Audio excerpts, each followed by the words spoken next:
सी building जिसके आगे RSS लिखा था। धरा अभी बड़े ही ध्यान से अपने काम में लगी गई पर ज्यादा खूबसूरत लग रही थी। पहले जितनी छोटी नहीं लग रही पर मासूमियत वैसी ही थी। तभी एक लड़की उसके पास बैठ बोली, क्या कर मेरी जान। तो धरा जो अपने काम मगन थी अचानक होने से ठिठक गई। वो उस लड़की को घूर देख बोली, पलक प्लीज तेरी आदत जाती नहीं। तो पलक उसे देख हंसते हुए बोली, तू कितनी डरपोक है, डर तो ऐस रही जैसे मैं बॉस हूं। तो धरा उसे देख बोली, तो बताकर नहीं आ सकती ऐसा, अचानक अभी फोन गिर जाता हमारे हाथों से। तो पलक बोली, अच्छा अच्छा भाई इतना गुस्सा क्यों हो रही। तो धरा अपने काम में लगते हुए बोली, कुछ नहीं तू जा, मुझे ये सब कंप्लीट करना है। तो पलक बोली, क्यों अब तो लंच हो गया, तुझे अभी भी काम करना, चलना कैंटीन। तो धरा उसे देख बोली, नहीं हमारा मन नहीं, हमें ये जाने से पहले सारा कंप्लीट करना है। तो पलक बोली, मैं तेरी एक नहीं सुनने वाली, चल। तो धरा उसे देख मुंह बनाई। तो पलक उसे आंखें दिखाई। तो धरा हार मान बोली, ठीक चल। तो पलक मुस्करा बोली, चल। वो दोनों कैंटीन में। पलक धरा को देख बोली, क्या हुआ आज इतना काम, तू तो सारा टाइम पर कंप्लीट कर लेती है फिर। तो धरा बोली, नहीं ये एक्स्ट्रा है, तुझे बताया था ने मैंने वो न्यू प्रोजेक्ट के लिए। तो पलक जो काफी पी रही जल्दी से कप रख खोली, अरे हाँ मैं तो भूल ही गई तुझे बताना। तो धरा उसे देख बोली, ऐसा क्या, आराम से कॉफी तो पी ले। तो पलक बोली, पहले मेरी सुन, एसएसआर इंडस्ट्री का नाम सुना है। तो धरा वो सुनते कुछ भाव बदल से गए। तो पलक बोली, कितनी फेमस, मेरा तो ड्रीम भी था उसमें काम करने का। उसके सीईओ को देखा तूने भी सुना, हाय काफी हैंडसम है। तो धरा उसकी सुन रही थी पर उसके चेहरे के भाव कुछ बदल रहे थे, वो अपने हाथों को आप में उलझा रही थी। पलक बोली, यहाँ दिल्ली में ही ब्रांच सुना, यहाँ ही नहीं बाहर भी बहुत ब्रांचेस है। तो धरा कोशिश कर धीरे से बोली, क्या नाम है। तो पलक उसे देख बोली, तुझे क्या हुआ। तो धरा हड़बड़ा गई, नामे सर हिला, काफी उठा पिटे हुए बोली, हमें क्या होगा, तो कुछ बोल रही थी। तो पलक फिर बोली, हाँ सुना है हमारी कंपनी उनके साथ कोई प्रोजेक्ट करने वाली है। तो धरा ये सब सुन रही पर चेहरे पर कुछ अलग ही भाव उमड़ रहे थे। तो थोड़ा थोड़ा कांप रही थी। पलक बोली, यार एक बार उसके सीईओ को देखना है। तो धरा उसे देख बोली, तू और कुछ बात नहीं कर सकती। तो पलक उसे देख बोली, क्या हुआ। तो धरा थोड़ा गुस्से स्वर में बोली, तुझे ये सब बात करनी है तो मैं जा रही। तो पलक उसका हाथ पकड़ बोली, अरे अरे क्या हुआ, रुकना अच्छा नहीं करती, तू भी कभी समझ नहीं आती। तो धरा बोली, पलक मेरा हो गया, मुझे काम करना है। तो पलक कुछ बोलती तभी एक लड़का उनके बीच बैठ बोला, हाय स्वीट हार्ट क्या बातें की जा रही। तो वो दोनों उसे देखने लगी। तो लड़का उन दोनों को देख बोला, क्या हुआ, कुछ पर्सनल मैटर है क्या, वैसे बता सकते हो। तो पलक उसे घूर बोली, अच्छा और वो क्यों। तो लड़का मुस्करा धरा को देख बोला, अब मेरी स्वीट हार्ट की कोई बात चल रही, मुझे जानना तो बनता है क्यों स्वीट हार्ट। तो धरा उसे देख बोली, मेहर प्लीज मैं मजाक के मूड में नहीं। तो लड़का उसे देख मुस्करा बोला, तो किसके मूड में हो तुम, बोलो हम डेट पर चलते हैं। तभी पलक उसके सर पर जोर से चपेट मार दी। तो मेहर अपना सर सहलाते हुए उसे देख बोला, क्या है तेरे हाथ पैर बहुत चलते हैं। तो पलक उसे घूर बोली, तुझे दिख नहीं रहा वो अभी तुझसे बात करने के मूड में नहीं, फिर से परेशान करने आ गया। तो मेहर अपना सर सहलाते हुए धरा को देख बोला, तुम सच में मजाक के मूड में नहीं। तो धरा उसे देख हाथ बांध बोली, तुम्हें मैं कहां से मजाक के मूड में दिख रही। तो मेहर दांत दिखा बोला, अच्छा ऐस बड़ी ये बात, तो बैठो मैं तुम्हारा मूड अच्छा कर देता हूं। तो धरा उसे घूर बिना बोले चली गई। तो मेहर उसे जाता देख बोला, अरे यार मजाक कर रहा था। तो फिर से उसके सर पर पड़ी। पलक खड़े हो बोली, अब करता रहे बातें, हमेशा बीच में आप पूरा मूड खराब कर देता है। तो मेहर उसे घूर बोला, तू अपने हाथ पैर संभाल ले वरना मेरे चलेगे ना, तू खड़ी नहीं रह पाएगी, आजकल बहुत मारने लगी। तो पलक बोली, अब तू मुझ पर हाथ उठाएगा। तो मेहर उसे घूर बोला, वही तो नहीं कर सकता। तो पलक उसे घूर चली गई। मेहर उसे जाते घूर बोला, एक है जो सिर्फ आंखों से डराती है, एक सिर्फ हाथ पैरों के सिवा कुछ चलाती नहीं। केबिन एक शख्स चेयर पर बैठा था, दिखने काफी हैंडसम लग रहा था पर चेहरे पर कोई भाव नहीं। वो वैसे ही बोला, मैंने तुम्हें जो प्रोजेक्ट पर वक्त दिया उसके बारे में तुमने अच्छे से पढ़ लिया। सामने और कोई धरा थी, उसे देख बोली, जी सर। तो शख्स उसकी ओर नजर उठा देख बोला, कल इंपॉर्टेंट मीटिंग उसकी तैयारी तुम्हें ही करनी। तो धरा उसे देख बोली, जी सर। तो शख्स उसकी ओर एक फाइल बड़ा बोला, लो ये आज रात तक इसे अच्छे से स्टडी कर लो। तो धरा वो फाइल ले ली, उसे देखने लगी। तो शख्स उसे देख बोला, कल की मीटिंग में कोई मिस्टेक ना हो, ध्यान रहे ये डील हमारी कंपनी के लिए इंपॉर्टेंट है। तो धरा उसे देख हाँ में सर हिला बोली, जी सर। तो शख्स अपने काम में लगते हुए बोला, तुम जा सकती। तो धरा वहां से आ गई, बाहर आ गहरी सांस ले उस फाइल को देखने लगी। वही हवेली अपने कमरे में बैठे हुई थी पर आंखें बंद किए माला जप रही थी। तो दरवाजा खुला, सामने से इंद्र जी आ रहे पर अंदर आते तभी कदम रुक गए। सामने देख गायत्री जी को देख मन में बोले, ये आज यहाँ क्या कर रही, कल तो बच गए, अभी जाना ही सही। वो धीरे से पलट जाने को हुए तभी गायत्री जी पीछे से बोली, कहीं जाने की जरूरत नहीं है, चुपचाप यहाँ आइए। तो इंद्र जी अपनी आंखें मीच लिए मन में बोले, बिना देखे भी कैसे पहचान लेती है। तो गायत्री जी पीछे से बोली, आपकी रंग रंग से वाकिफ है हम। तो इंद्र जी पलट उन्हें देख वो अभी वैसे ही बैठी, बोले, क्या है ये, कम से कम एक समय पर एक को ही याद कर ले। तो गायत्री जी माला रख हाथ जोड़ उन्हें देख बोली, अगर आपका हमें मन में कोसना हो गया हो तो यहाँ आइए, हमें आपसे कुछ बात करनी है। तो इंद्र जी उन्हें देख बोले, क्यों, हमसे कब से तुम बात करने लगी। तो गायत्री जी उन्हें घुरी तो वो बात बदल बोले, हमारा मतलब हमेशा सिर्फ गुस्सा ही करती रहती, इसलिए पूछा बात तो कि नहीं कभी। तो गायत्री जी उन्हें घुर बोली, क्योंकि आप बात करने लायक ही नहीं, फिजूल की बातों के सिवा आपके पास कोई काम है। तो इंद्र जी सामने बैठ बोले हमारी इज्जत नहीं कर सकती, कम से कम यूं बेइज्जत मत करो। तो गायत्री बिना भाव से बोली हमें पता है किसे कितनी इज्जत देनी, ये सब छोड़िए, हम आपसे ये फिजूल की बात करनी, हमें आपको बताना था, हमने शिक्षा के लिए रिश्ता देखा है। तो इंद्र जी बोले क्या? तो गायत्री जी बोली हाँ, राजस्थान से काफी नामी लोग हैं, राठौर हैं, उनके छोटे बेटे के लिए हमारी शिक्षा के लिए रिश्ता आया है। तो इंद्र जी बोले पर एक बार तभी वो चुप हो गए। गायत्री जी उन्हें हाथ दिखा बोली आपसे पूछा क्योंकि आपकी भी बेटी है, पर उसे बताने की कोई जरूरत नहीं। तो इंद्र जी बोले ये क्या बोले जा रही, उसकी जिंदगी का ही सवाल है। तो गायत्री जी उन्हें देख बोली तो हम उसकी जिंदगी बर्बाद नहीं कर रहे, हम उसकी माँ है। तो इंद्र जी उन्हें देखे बोले हमें पता है आप उसकी माँ है, आपसे ज्यादा भला उसका कोई नहीं देख सकता, पर अभी उसकी पढ़ाई तो पूरी होने दीजिए, और अभी उम्र ही क्या है उसकी। तो गायत्री जी खड़ी हो बोली हमने अपनी तरफ से उनसे मिलने के लिए संदेश दे दिया है, और बहुत हो चुकी पढ़ाई, अब आप जितना चढ़ाना चाहते थे उतना चढ़ चुकी, वो बेटी बड़ी हो जाए तो जितनी जल्दी हो सके उसके हाथ पीले कर देने चाहिए। तो इंद्र जी गहरी सांस ले बोले तो इतनी जल्दी भी क्या है, हम भी चाहते हमारी बच्ची की शादी हो, पर तब जो वो उस लायक हो जाए। तो गायत्री जी बिना भाव से बोली हम अपना फैसला सुना चुके, हमें नहीं लगता आप हमारे खिलाफ जाएंगे। तो इंद्र जी खड़े हो बोले सब मामलों में हम तुम्हारे आगे चुप रह सकते, पर हमारी बेटी के मामले में नहीं, अगर उसकी इच्छा नहीं होगी उसके लिए हमें तुम्हारे खिलाफ जाना पड़े, हमें वो मजबूर है। तो गायत्री जी उन्हें घूर देखने लगी, तो इंद्र जी उन्हें देख जाने को हुए, तभी सामने देख रुक गए। गायत्री जी देखी तो उनके भाव कुछ बदल गए, सामने शिक्षा ही खड़ी थी। तो इंद्र जी उसे देख बोले बेटा अगर तू, तभी शिक्षा उनके पास आ बोली पापा माँ हमारा बुरा नहीं सोच सकती, अगर उन्हें लगता हमारे लिए ये सही है तो हमें इस बात से एतराज नहीं। तो इंद्र जी उसकी सुन गायत्री जी को देखे जो वो उन्हें ही देख रही थी, जैसे नजरों से बोल रही अब क्या कहना है। तो इंद्र जी उन्हें घूरने लगे, तो शिक्षा गायत्री जी के पास आ बोली अब तो आप खुश है ना माँ, अब से आप जो बोलेगी हम वही करेंगे। तो गायत्री जी उसे देखने लगी पर बिना भाव से बोली हमें तुमसे यही उम्मीद थी, अब जाओ, हमने तुमसे जो कहा वो सब आज से करोगी। तो शिक्षा सर झुका, हाँ में सर हिला दी। उसकी आंखों से आंसू गिरने को हुए पर वो जल्दी से वहां से चली गई, पर वो आंसू इंद्र जी से छिप नहीं पाए। वो गायत्री जी को देख बोले क्या आप जरा भी अपने बच्चों की खुशी के बारे में नहीं सोच सकती। तो गायत्री जी उन्हें देख बोली हमारे बच्चों की खुशी इसमें है, वो हमें आपसे जानने की जरूरत नहीं। वो चली गई। तो इंद्र जी गहरी सांस ले वही खड़े रह गए, बोले कबार प्यार से जाना तो होता, उसकी खुशी इसमें है, बेचारी मेरी बच्ची अपनी खुशी का गला घोट दी सिर्फ किस लिए, ताकि तुम खुश रहो जाओ, पर तुम हो कि उनकी कोशिश भी नहीं देखती। यहाँ तो ठीक है, आइए आप सभी को राजस्थान लेकर चलते हैं। राजस्थान जहाँ का सबसे खूबसूरत शहरों में से एक उदयपुर, जिसे आप सभी जानते झीलों की नगरी कहते हैं। आइए वही एक बेहद ही खूबसूरत, आप चाहे तो महल ही कह लीजिए। एक बच्चा जो दिखने में, जो स्कूल यूनिफॉर्म पहने था, जो दिखने में 7 से 8 साल का होगा, दौड़ते हुए अंदर की ओर भागने लगा। तो उसके पीछे एक बूढ़ा आदमी उसका बैग लिए बोला कुंवर सा रुकिए, आराम से ऐस दौड़िए, नहीं गिर जाएंगे। तो बच्चा भागते हुए बोला नो काकू आप मुझे पकड़ नहीं सकते। तो बूढ़ा आदमी हांफने लगा, बोला अब रुक जाए, बड़ी रानी सा ने देखा तो बहुत गुस्सा होगी वो।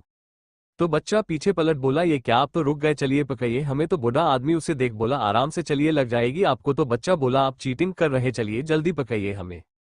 वो फिर से दौड़ने को हुआ, तभी सामने किसी से टकरा गया। वो उसे देख बोली क्या चाची आप फिर से बीच में आ गई, एक लड़की जो बेहद ही सिंपल अभी सफेद साड़ी पहने थी। तभी वो बूढ़े आदमी बोले लक्ष्मी बेटा अच्छा हुआ तुमने इन्हें पकड़ लिया, कब से दौड़े जा रहे। तो वो बच्चा बोला हमें दादीसा के पास जाना है। तो लड़की उसे और कर बोली अरे अरे मेरे नटखट कहाँ चले। तो वो बच्चा उसे देख बोला चाची हमें दादीसा के पास जाना है। तो लक्ष्मी मुस्करा बोली नहीं आप नहीं जा सकते, मासा अभी ध्यान कर रही, आपको पता है ना उन्हें कोई डिस्टर्ब करे, उन्हें पसंद नहीं।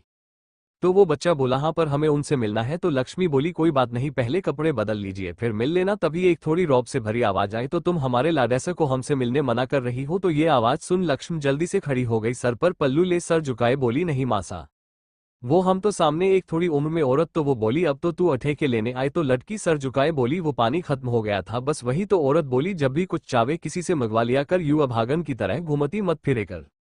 तो लड़की कुछ नहीं बोली। तो औरत बोली अब के अठे हमारा मुंह देखने से तने। तो लड़की ठिठक गई, जल्दी से वहां से चली गई। वही वो बच्चा उन्हें देख खुशी से आकर लिप्ट बोला हमें पता था हमारी दादी सा हमसे गुस्सा नहीं हो सकती। तो तभी उस औरत के चेहरे पर मुस्कुराहट आ गई, वो वही सोफे पर बैठ बोली आप आज जल्दी आ गए। तो बच्चा बोला हाँ आज स्पोर्ट डे था ना। तो औरत मुंह बना बोली सपोर्ट। तो बच्चा बोला सपोर्ट नहीं स्पोर्ट दादी सा। वो हंसने लगा। तो वो उसे घूर देखने लगी, बोली हाँ हाँ वही। वो उस बच्चे के कपड़ों पर मिट्टी देख बोली ती फिर से भाग दौड़ लगाई ना। तो बच्चा बोला नहीं थोड़ा सा। तो औरत उसे देख सामने देख बोली रामसा ये काय थाने मना कर रखा है ना, इसके दौड़ने ना दे। तो वो बूढ़े आदमी सर झुका बोले बड़ी रानी सा हमने मना किया था पर ये हमारी सुनते ही नहीं। तो बच्चा बोला दादी सा काकू की गलती नहीं, वो हमें आपसे जल्दी मिलना था बस, वो हाथ से इशारा कर इत्तु सा ही दौड़े हम। तो औरत उसे घूर बोली क्यों हम कहीं भागे जा रहे। तो बच्चा बोला आप फिर से भूल गई। तो औरत याद करते हुए बोली अब काय भूल गए हम। तो बच्चा उन्हें घूर देखने लगा तो वो औरत उसे देख बोली, अब तू ही बता दे, मने तो आजकल याद ना रेवे। तो बच्चा मुंह फुला बोला, आज आप मेरे साथ टॉम जेरी देखने वाली थी। तो औरत उसे देख बोली, काय? तो बच्चा उन्हें घूर बोला, आप भूल गई ना? तो औरत बोली, ना ना मने याद से। तो बच्चा बोला, चलो फिर देखते। तभी एक और आवाज आए, कहाँ जा रहे? आते ही फिर से शुरू हो गए आप। तो बच्चा उस ओर देख बोला, माँ हमें दादी सा के साथ टीवी देखना है। तभी वो कुछ बोलती औरत भैरावी जी उसे देख बोली, तू महारा लाडैसा न डाटा ना कर। तो सामने और कोई नहीं, गोरी थी, अभी साड़ी पहने काफी खूबसूरत लग रही भैरवी जी को देख बोली, मासा हम डांट नहीं रहे, वो अभी ही आया, अभी तक कपड़े भी नहीं बदले, पहले कुछ खा ले बस। तो भैरवी जी उसे देख बोली, हाँ तो हमें भी फ्रिक है, माहरे लाडैसे की तने के लगा, मैं उसे भूखा रखती। तो गोरी जल्दी से नामे सर हिला बोली, नहीं मासा वो तो हम। तो वो चुप हो गई। तो भैरवी जी बच्चे से कुछ बोलती तभी वो बच्चा बोला, दादी सा हम आते हैं, आप हमारा इंतजार कीजिएगा। वो जाकर गोरी से लिप्ट बोला, माँ हमें भूख लगी, जल्दी से खिलाओ ना। तो गोरी उसकी होठों पर मुस्कुराहट आ गई, वो उसे चेहरे को हाथों में भर बोली, हाँ चलिए पहले कपड़े बदल लीजिए। वो बच्चा ऊपर चला गया तो गोरी उसके पीछे जाने को हुई, तभी भैरवी जी की आवाज आई, रुक। तो गोरी रुक गई। भैरवी जी उसके पास आए, बोली, के कर रही से तू? तो गोरी उन्हें नासमझी में देखने लगी। तो भैरवी जी उसे देख बोली, तने के लगा, मने दिखता नहीं। तो गोरी बोली, आप कहना क्या चाहती है मासा?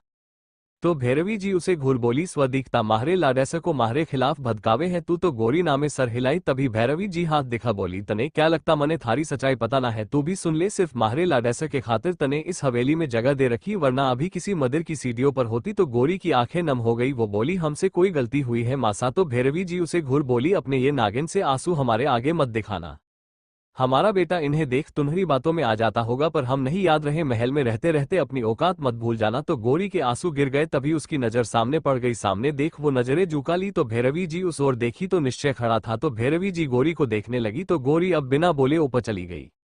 तो भैरवी जी उसे देखने लगी तभी निश्चय उनके पास आ बोला, अब ऐसा क्या हुआ जो आपको उसे इतना कुछ सुनना पड़ा? तो भैरवी जी उसे देख बोली, तुम्हें नजर नहीं आता पर हमें सब साफ नजर आता है, बस चुप है तो सिर्फ हमारी परिवार की इज्जत की वजह से, वरना उसी दिन ही इसे बाहर फिकवा देते। तो निश्चय उन्हें देख बोला, पर आप ऐसा नहीं कर सकती, आप भूल रही उसके साथ मेरा बच्चा भी जुड़ा है।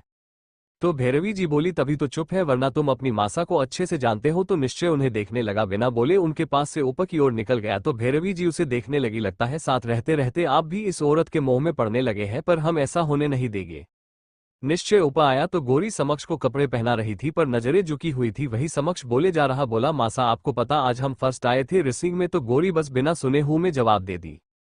तो समक्ष बोला, क्या आप खुश नहीं? तो गोरी उसे देखने लगी तभी निश्चय बोला, जब मेरा बच्चा तुम्हारे पास हो तब तुम्हारा ध्यान सिर्फ मेरे बच्चे पर ही होना चाहिए। तो गोरी उसे देखने लगी। समक्ष निश्चय को देख उसके पास आ बोला, बापूसा आप कब आए? तो निश्चय उसके गाल पर हाथ रख बोला, अभी। और अब बताइए क्या क्या किया आपने? तो वो बताने लगा तभी गोरी बोली, समक्ष चलिए पहले कुछ खा लीजिए बच्चा। तो समक्ष बोला, हाँ बस एक मिनट। तो निश्चय बोला, हमें बाद में बता देना, चलिए पहले कुछ खा लीजिए। तो समक्ष बोला, तो आप सुनेंगे ना? तो निश्चय हाँ में सर हिलाया। तो गोरी के पास आ बोला, चलिए खिलाइए। तो गोरी उसे हाथों खाना खिलाने लगी तभी किसी बच्चे की रोने की आवाज आने लगी, तभी गोरी के हाथ रुक गए पर निश्चय के भाव बदल गए। तो गोरी एक और देखी, एक पालने में एक छोटा सा बच्चा था जो अभी रो रहा था। तो वो उसे देख निश्चय को देखी जो उसे सख्त भावों से देख रहा। तो गोरी उस बच्चे से जबरदस्ती नजर फेर समक्ष को खाना खिलाने लगी। तो समक्ष उसका हाथ पकड़ बोला, ये क्या चुन मून रो रही है? तो गोरी उसे देखने लगी, बोली, पहले खाए। तो समक्ष बोला, अरे पहले मेरी चुन मून को देखिए, वो इतना क्यों रो रही? तभी निश्चय बोला, आप खाना खाए, अभी चुप हो जाइए। तो गोरी उसे देखने लगी, उसका ध्यान उस बच्चे पर जा रहा। निश्चय थोड़ा रुडवे में बोला, तुम्हें एक बार में समझ नहीं आता, जब भी मेरा बच्चा आए इसे सुला दिया करो। तो गोरी उसे देख बोली, वो सो गई थी पर आज कैसे? तो निश्चय उसे देख बोला, उसकी जगह मेरे बच्चे को पहले खाना खिलाओ। तो गोरी की आंखें नम हो गई। तो समक्ष बोला, क्यों देखो ना वो इतना रो क्यों रही? तो गोरी मजबूर हो समक्ष को खिलाते हुए बोली, आप पहले खा लीजिए, ऐसी रो रही होगी, उसने ये कितनी मुश्किलों से कहा था। तो समक्ष बोल, हटो, आपको हुआ क्या? मेरी चून मून रोई जा रही। वो ओट पालने की ओर आ गया तो गोरी उसे ऐस उठते हुए बोली, बच्चा रुको, पहले फिनिश करो। तो समक्ष उस बच्ची हंसाने की कोशिश करने लगा तो गोरी उठी तो निश्चय आगे आ बोला, तुम्हें हमारी बात एक बार में समझ नहीं आती? तो गोरी उसे देख बोली, वो आज ही उठ गई, वरना ऐस कभी तभी चुप हो गई। निश्चय के चेहरे के भाव देख तो निश्चय उसे देख बोला, ध्यान रहे, आज तो हुआ, आयदा हम बर्दाश्त नहीं करेंगे तुम्हारा ध्यान हमारे बच्चे से जरा सा भी हटे। तो गोरी सर झुका, हाँ में सर हिला दी। तो निश्चय वहां से चला गया। तो गोरी उसके जाते ही जल्दी से समक्ष के पास आई, पालने में रोते छोटी से बच्ची को गोद में ले अपने सीने से लगा लिया, चुप करवाने लगी। तो समक्ष उसे देख बोला, माँ क्या हुआ, आज ये इतना रो क्यों रही? तो गोरी उससे प्यार से बोली, कुछ नहीं, आप आओ पहले खाना फिनिश करो। तो समक्ष ना में सर हिला बोला, नो, पहले चुन मून को चुप करवाओ, हमें अच्छा नहीं लगता जब ये रोती है। तो गोरी उसे देखने लगी।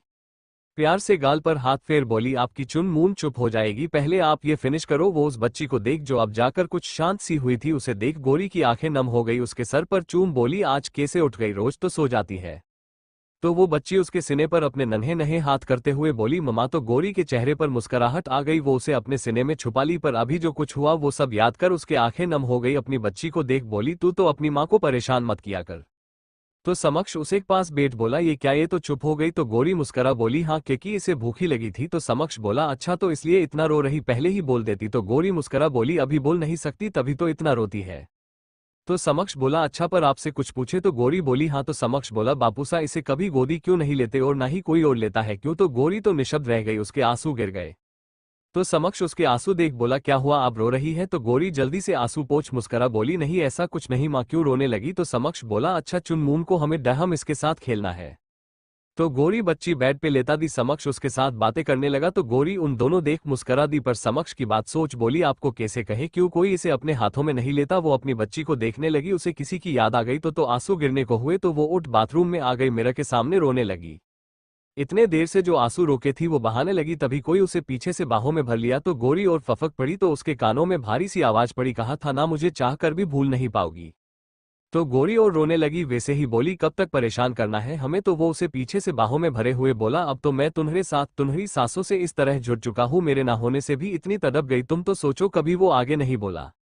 तो गोरी ये सुन सामने मिरर में देखी, तो आसपास देखने लगी पर उसे कोई नजर ना आया। तो सामने मिरर में देख उसके आंसू गिर गए, बोली, हाँ नहीं भूल पाए आपको, शायद कभी भूल भी ना पाए, पर अब इसका क्या फायदा, हमारे लाख बार सोचने से भी आप नहीं आने वाले, बस एक बार अपनी। तभी वो रो पड़ी, घुटी सी आवाज में बोली, पहले तो शायद आपको भूल भी जाते, पर अब कैसे, जबकि आपकी। तभी दरवाजा पर समक्ष बजाते हुए बोला, माँ आप अंदर है। चुनमून ने सुसु कर दिया। तो गोरी जल्दी से आंसू पोंछ बाहर आया। आरएसएस इंडस्ट्री, बड़ी सी बिल्डिंग, काफी खूबसूरत भी। उसके आगे कुछ ब्लैक गाड़ी आकर रुकी, उसमें एक आदमी बाहर निकल पीछे की गाड़ी का दरवाजा खोला तो उसमें सूर्य बाहर आया, पूरा ब्लैक बिजनेस सूट पहने थे, कहे तो काफी ज्यादा हैंडसम लग रहा था। आंखों पर शेड थे, अपनी आंखों से शेड हटा सामने बिल्डिंग को, चेहरे पर कोई भाव नहीं, अपनी डार्क नीली आंखों से वो उस बिल्डिंग को देख रहा। तभी एक लड़का आया, बोला, आइए सर। तो सूर्य का ध्यान उस पर हटा, सामने एक लड़का सूर्य को देख बोला, आइए सर। तो सूर्य अंदर की ओर बढ़ गया, उसका ऑरा काफी अट्रैक्टिव लग रहा था, बहुत हैंडसम लग रहा था। मीटिंग रूम, सूर्य के सामने एक शख्स को देख बोला, हम आपकी कंपनी के साथ डील करने को तैयार है। तो सामने वो शख्स सूर्य को देखते हुए बिना भाव से बोला, पर हमें एक बात समझ नहीं आई, आप हमारी कंपनी के साथ डील करने के लिए यहाँ तक आए। तो सूर्य उसे देख बिना भाव से बोला, हमें कोई चीज पसंद आए उसके लिए हम जगह नहीं देखते। तो वो शख्स उसे घूर बोला, पर अब हम आपके साथ ये डील नहीं करना चाहते। तो सूर्य उसे देखने लगा, तभी सूर्य के पास खड़ा लड़का बोला, मिस्टर रुद्राक्ष आप हमारी कंपनी के साथ सा नहीं कर सकते। तो रुद्राक्ष उसे एक नजर देखा तो वो चुप हो गया। तो सूर्य उसे देख देख बोला, हम इस डील ले लिए तुम्हारी कंपनी शेयर देने को तैयार है। तो रुद्राक्ष उसे देखते हुए बोला, अच्छा पर ऐसा कैसे हो सकता है, हमने तो सुना एसएसआर कभी लॉस नहीं होने देती, आप तो खुद इस डील के लिए लॉस लेने को तैयार है। तो सूर्य के होठों पर तिरछी मुस्कुराहट आ गई, वो बोला, हमें जो चाहिए होता उसके आगे ये छोटे छोटे लॉस से हमें फर्क नहीं पड़ता। तो रुद्राक्ष सूर्य को देख बोला, पर हमारी इस डील तुम्हारा क्या फायदा है। तो सूर्य उसे देखा पर उसके होठों पर तिरछी मुस्कुराहट आ गई, वो बोला, हमें लगता तुम्हें अपने फायदे के बारे में सोचना चाहिए, ना ही हमारे लॉस के बारे में। तो रुद्राक्ष उसे घूर बोला, ऐसा ना हो हमारी कंपनी से डील तुम्हें महंगी पड़ जाए। तो सूर्य उसे देख बिना क्यों भाव से बोला, हमें लगता तुम्हें अपनी डील के बारे में सोचना चाहिए, जितना हमें पता तुम्हारी कंपनी को पार्टनरशिप की जरूरत है, हम तुम्हारे साथ पार्टनरशिप करने को तैयार है। तो रुद्राक्ष उसे देखने लगा, तिरछा मुस्करा दिया। तो सूर्य उसकी मुस्कुराहट देख बोला, लगता तुम्हें अब कोई एतराज नहीं। तो वो अपना हाथ आगे बढ़ा, बोला, तो क्या तुम तैयार हो हमारी कंपनी के साथ पार्टनरशिप करने के लिए। तो रुद्राक्ष उसे फिर उसके हाथ सूर्य को देख हाथ आगे बढ़ा, सूर्य से हाथ मिला, बोला, हमें मंजूर है। तो सूर्य के होठों पर तिरछी मुस्कुराहट आ गई। तो सूर्य बोला, हम जल्द हो इस पर काम चाहते हैं। तो रुद्राक्ष उसे देख बोला, तो हम कल ही इस पर काम शुरू करवा रहे, आपको इसकी आगे की डिटेल मेरी सेक्रेटरी दे देगी। तो सूर्य खड़ा हो रुद्राक्ष के आगे हाथ बढ़ा, बोला, अब तो आपसे मुलाकात होती रहेगी मिस्टर रुद्राक्ष से शिखाओ। तो रुद्राक्ष उसे देख खड़ा हो हाथ मिला, बोला, हमें जितना पता आप अपनी जबान से पीछे नहीं हटते। तो तभी सूर्य बोला, आप फिक्र मत कीजिए, हम कोई काम अधूरा नहीं छोड़ते। तो रुद्राक्ष कुछ ना बोला, सूर्य वहां से निकल गया। वही धरा बैठे हुए पर ध्यान कहीं और था, अपनी आंखें बंद कर बोली, ये हमें इतना अजीब क्यों लग रहा, आज कब से उसके जहन में किसी परछाई सी आ गई। तभी आंखें झट से खुल गई, बोली, ये हम क्या सोच रहे, कभी नहीं।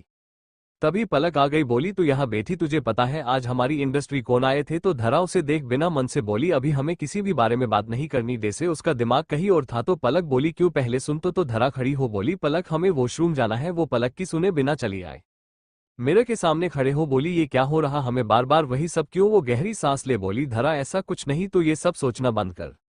वो बाहर आए पर एक अजीब सी फीलिंग आ रही। वो आसपास देखने लगी मन में बोली हमें ऐसा क्यों लग रहा जैसे वो। तभी वो चुप हो गई बोली ये आज हमें हो क्या रहा। उसे घुटन सी हो रही।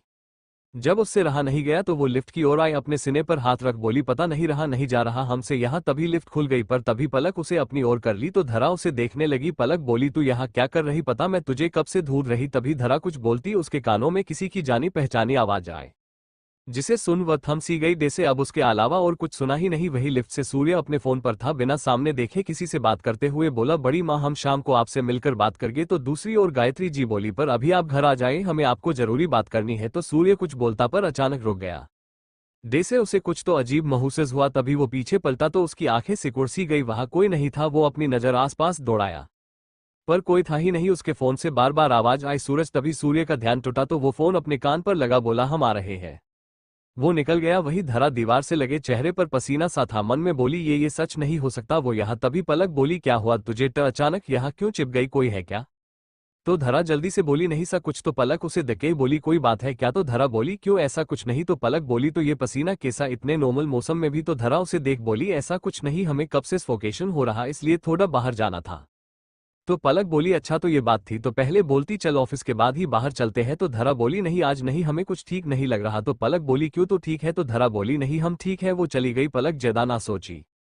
धरा आने में ही हमें फिर से धोखा हुआ है। वो यहाँ कैसे हो सकते। वैसे भी हम कुछ ज्यादा ही सोच रहे हैं। पर उसके जहन में सूर्य की झलक आ गई तो उसे चेहरे पर कुछ अलग भाव उमड़ से गए। वो आंखें बंद कर बोली धरा हमने तुमसे कितनी बार कहा कभी उनके बारे में नहीं सोचेगी कभी हम भूल नहीं सकते उन्होंने तेरे साथ क्या किया।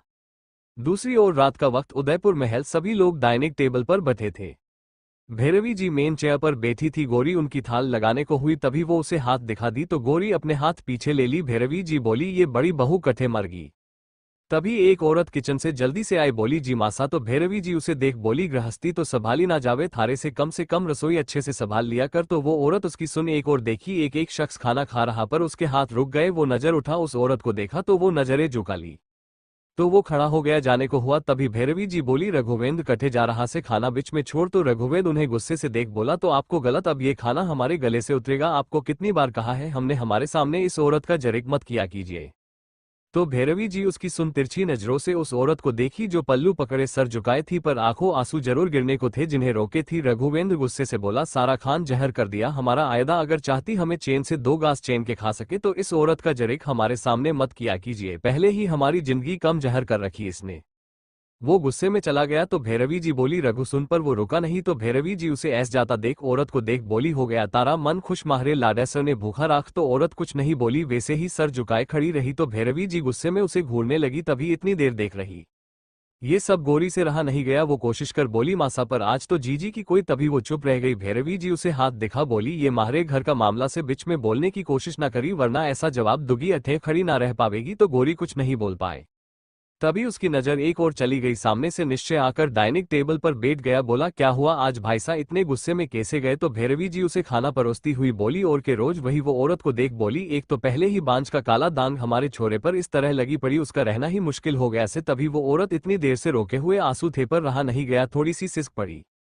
तो गौरी उसे ऐस देख रहा नहीं गया पर कुछ नहीं कर सकती। तो भैरवी जी बोली अब के ये मोटे आंसू माहरे लाडेसर का पेट भरेगा बहुत खुश हो रहे होगी। तभी वो चुप रह गई। निश्चय को देखी वो उनके हाथ पर हाथ रखे था। बोला मासा हमें नहीं लगता इस बात को इतना और बढ़ाना चाहिए। तो भैरवी जी उस औरत को देख बोली जा अब भर ले ठूस ठूस कर खानो अब तो चैन से खावेगी। तो उस औरत से रहा नहीं गया वो वहां से चली गई। तो गौरी उसे ऐस जाता देख उसके पीछे चली गई। भैरवी जी मुंह बना बोली अब नाटक झूठे आंसू बहागी। तो निश्चय बोला आप हमें किसी बारे बता रही थी। तो भैरवी जी बोली हाँ इन सबके चक्कर हम फिर से भूल गए दिल्ली से अमर के लिए रिश्ता आया से। तो निश्चय खाना खाते हुए बोला पर आपने उससे पूछा एक बार। तभी भैरवी जी उसे देख बोली तने लगे उससे पूछ सकूं हूं ना तो आने की खबर है ना जाने की। तभी उन सबके कानों में आवाज पड़ी किसकी खबर नहीं आपको। तो वो उस ओर देखे तो भैरवी जी की आंखें सिकुड़ गई। बोली अरे वाह आपको हवेली का रास्ता याद था। तो सामने एक लड़का जो दिखने काफी हैंडसम लग रहा काफी अलग भी हाथों में बड़ी सी बंदूक लिए था ब्लैक जैकेट पहने आकर वही सोफे पर बैठ गया। बोला रामसा जरा पानी लाइएगा। तभी बूढ़े से आदमी उसके लिए पानी ले आ गई। तो भैरवी जी बोली आ गए अपनी शिकार से। तो वो लड़का उन्हें देख खड़ा हो उनके पास आ पैर छू बोला कैसी है आप। तो भैरवी जी उसके सर पर हाथ फेर बोली अब याद आई अपनी माँ की कितनों दिनों तक तो कुछ पता ही नहीं होता। तो लड़का बोला माँ आप तो जानती जंगलों में नेटवर्क नहीं मिलते। तो वो बोली तो उन जंगलों में जाने की जरूरत क्या है। तो लड़का मुस्कुराया, बंदूक उठा, उसे चूम बोला आप तो जानती हमें शिकार करना कितना पसंद है। तभी निश्चय बोला और आज तक कितनों का शिकार कर लिया अपने। तो लड़का उसे देख बोला अरे भाई साहब आप भी है। वो आकर निश्चय के गले लग गया, बोला आपको पता आज हमने किसका शिकार किया। तो निश्चय बोला शेर का। तो लड़का हैरानी से बोला अरे आपको कैसे पता। तो निश्चय उसे देख बोला और तुम्हारे हाथों से भी निकल गया। तो लड़का बोला क्या भाई साहब ऐसा कुछ नहीं, आपको हमेशा ऐसा क्यों लगता हम शेर का शिकार नहीं कर सकते। तो निश्चय उसके कंधे पर हाथ रख बोला हमने ऐसा कब कहा, आप अमर राठौड़ है, आपके आगे किसी शेर की क्या किसी की भी औकात नहीं खड़े रहने की। तो लड़का बोला वाह भाई साहब क्या एनर्जी दे दी आपने हमें। तभी समक्ष की आवाज आई चाचू सा आप आ गए। तो अमर उसे देख मुस्करा बोला अरे मेरे शेर कैसे हैं आप। तो समक्ष उसके गालों पर चूम बोला अच्छा आप ये बताओ मेरा गिफ्ट कहाँ है, आप शेर लिए शेर का बेबी लाने वाले थे ना। तो अमर बोला अरे हम तो भूल गए। तो समक्ष उससे दूर हो मुंह बना बोला ये क्या आपने वादा किया था ना। तो अमर उसे गोद में उठा बोला अरे मेरे शेर ऐसा हो सकता आप अपने चाचू से कुछ मांगे वो आपकी इच्छा पूरी ना कर पाए। तो समक्ष खुशी से बोला इसका मतलब आप। तो अमर मुस्करा बोला शेर का बच्चा नहीं पूरा शेर लाए आपके लिए आपके चाचू। तो समक्ष हैरानी से बोला क्या। तो अमर बोला देखना चाहोगे। तो समक्ष जल्दी से हाँ में सर हिलाया। तो अमर बोला सुबह आपका गिफ्ट आपके सामने होगा। तो समक्ष खुशी से निश्चय को देख बोला बापू साहब आपने सुना चाचू हमारे लिए शेर लाए हैं। तो निश्चय उसकी खुशी देख उसे अमर से ले बोला अच्छा अच्छा ये तो ठीक है, आपने खाना खा लिया। तो समक्ष हाँ में सर हिला, बोला कब का। तो निश्चय उसे नीचे उतार बोला चलिए जाइए कमरे में सोना नहीं है। तो समक्ष उसकी सुन अमर को देख बोला चाचू सुबह पक्का ना। तो अमर मुस्करा उसके बाल बिगाड़ बोला हाँ मेरे शेर। तो समक्ष खुशी से जाते हुए बोला हमने तो माँ को बताया नहीं, हम उनको बताते हैं। वो चला गया। अमर अपनी बंदूक उठा भैरवी जी से बोला ठीक माँ अब हम भी चलते सोने। तो भैरवी जी बोली सुबह हमें आपसे जरूरी बात करनी है। तो अमर बोला अब कौन सी जरूरी बात है। तो भैरवी जी बोली तेरे रिश्ते की बात। तभी जो अमर आलस किए था तभी उसके भाव बदल गए। वो हैरानी से भैरवी जी को देख बोला क्या। तो भैरवी जी बोली जी अब बहुत फिर लिए आवारा के डे से, अब हमें पता है आप कैसे एक जगह टिकते हैं। तो अमर उन्हें देख बोला ये क्या फिर से आपको हमारी शिकार करने से प्रॉब्लम होने लगी। सुन लीजिए हमें अभी कोई शादी के चक्कर में नहीं पड़ना। तो भैरवी जी बोली वो तो हम फैसला लेंगे, आपको अब क्या करना बहुत कर लिया आयाशी अब। तो अमर जाते हुए बोला आप हमारी बिना मर्जी के कुछ नहीं कर सकती। तो भैरवी जी उसे घूर निश्चय को देखी। तो निश्चय उनके पास आ बोला कहा था ना उसकी बिना मर्जी के कोई फैसला मत लीजिए, बच्चा नहीं वो। तो भैरवी जी बोली पर इस बार हम उसकी नहीं मानने वाले, हमने सोच लिया है जल्द ही लड़की को देखने जा रहे हैं। तो निश्चय कुछ ना बोला। वही गोरी वही औरत, नाम बता देती हूँ जानकी, जो अभी गोरी के सीने से लगी हुई रो रही थी। वही गोरी की भी आंखें नम थी। वो उसे संभालते हुए बोली जीजी बस कीजिए, आपकी तबीयत खराब हो जाएगी, आप इतना रोएगी। तो जानकी सिसकते हुए बोली हमारी वजह से वो फिर से हमसे नाराज हो गए। तो गोरी उसके गाल पर हाथ रख बोली ऐसा नहीं है जीजी। तो जानकी रोते हुए बोली हम किसी भी लायक नहीं, मासा सही कहती है। तो गोरी की आंखें फिर से नम हो गई, उसके चेहरे को हाथों में भर बोली नहीं आपकी कोई गलती नहीं। तो जानकी उसे देख बोली सारी गलती हमारी है, हम कुछ कर ही नहीं पाए। तो गोरी उसे देखने लगी। तो जानकी अपने आंसू पोंछते हुए बोली गोरी क्या हम खूबसूरत नहीं। तो गोरी उसे देखने लगी। तो जानकी वैसे ही बोली जो वो हमें देखते भी नहीं, बताओ तुम तो कितनी खूबसूरत हो, क्या हमें कोई कमी है। तो गोरी रोते हुए उसके चेहरे को हाथों में भर बोली नहीं जीजी ऐसा नहीं, आप क्यों ऐसी बड़ी बातें कर रही। तो जानकी उसे देख बोली तो वो हमें क्यों नहीं देखते, मासा कहती हम बांझ। तभी वो फफक पड़ी। तो गोरी उसके दर्द को देख अपने आप को रोने से रोक नहीं पा रही थी। जानकी बोली हम कैसे बोले, वो तो हमें छूते ही नहीं। तो हम वो रोने लगी। तो गोरी उसके चेहरे को हाथों में भर बोली बस बहुत हुआ। वो उसके आंसू पोंछी पानी पिलाते हुए बोली अब आप और नहीं रोएगी। किसने कहा आप खूबसूरत नहीं, बहुत खूबसूरत है। खूबसूरती तो इंसान के देखने वाली नजरों में होती है ना। तो जानकी उसे देखने लगी, बोली तो फिर उन्हें क्यों नहीं दिखती। तो गोरी निशब्द रह गई। जानकी दर्द भरी मुस्कुराहट लिए बोली हम जानते ये सब तो हमारी किस्मत में पहले से ही लिखा है, पर पति ना सही। वो अपने पेट पर हाथ रख बोली कम से कम एक बच्चे का सुख भी नहीं लिखा हमारी जिंदगी में, आखिर उसके सहारे ही जी लेते हम। तो गोरी उसे देख बोली आप ऐसा क्यों सोचती, समक्ष आपका बेटा नहीं। तो जानकी उसे देख बोली तुम्हें पता है ना वो हमारे लिए हमारा कलेजा का टुकड़ा है। तो गोरी बोली फिर क्यों सोच रही। तो जानकी भरे गले से बोली पर माँ बोलने वाला तो नहीं। तो गोरी अब कुछ नहीं बोल पाए। तभी उन दोनों के कानों में समक्ष की आवाज आए माँ आप यहाँ है। तो वो दोनों जल्दी से अपने आंसू पोंछ ली। तो समक्ष जल्दी से आ गोरी से लिप्ट बोला आपको पता चाचू सा हमारे लिए क्या लाए हैं। तो गोरी उसे देख बोली क्या। तो समक्ष खुशी से बोला शेर। तो गोरी हैरानी से बोली क्या। तो समक्ष खुशी से बोला हाँ वो बड़ा वाला। तो गोरी उसकी खुशी देख मुस्करा दी। तभी समक्ष जानकी को देख बोला बड़ी माँ क्या हुआ। तो जानकी अपनी नजरें चुरा ली। तो समक्ष उसकी गोद में आ अपने छोटे छोटे हाथों से जानकी के चेहरे को भर बोला आप रो रही थी। तो जानकी उसे देखने लगी।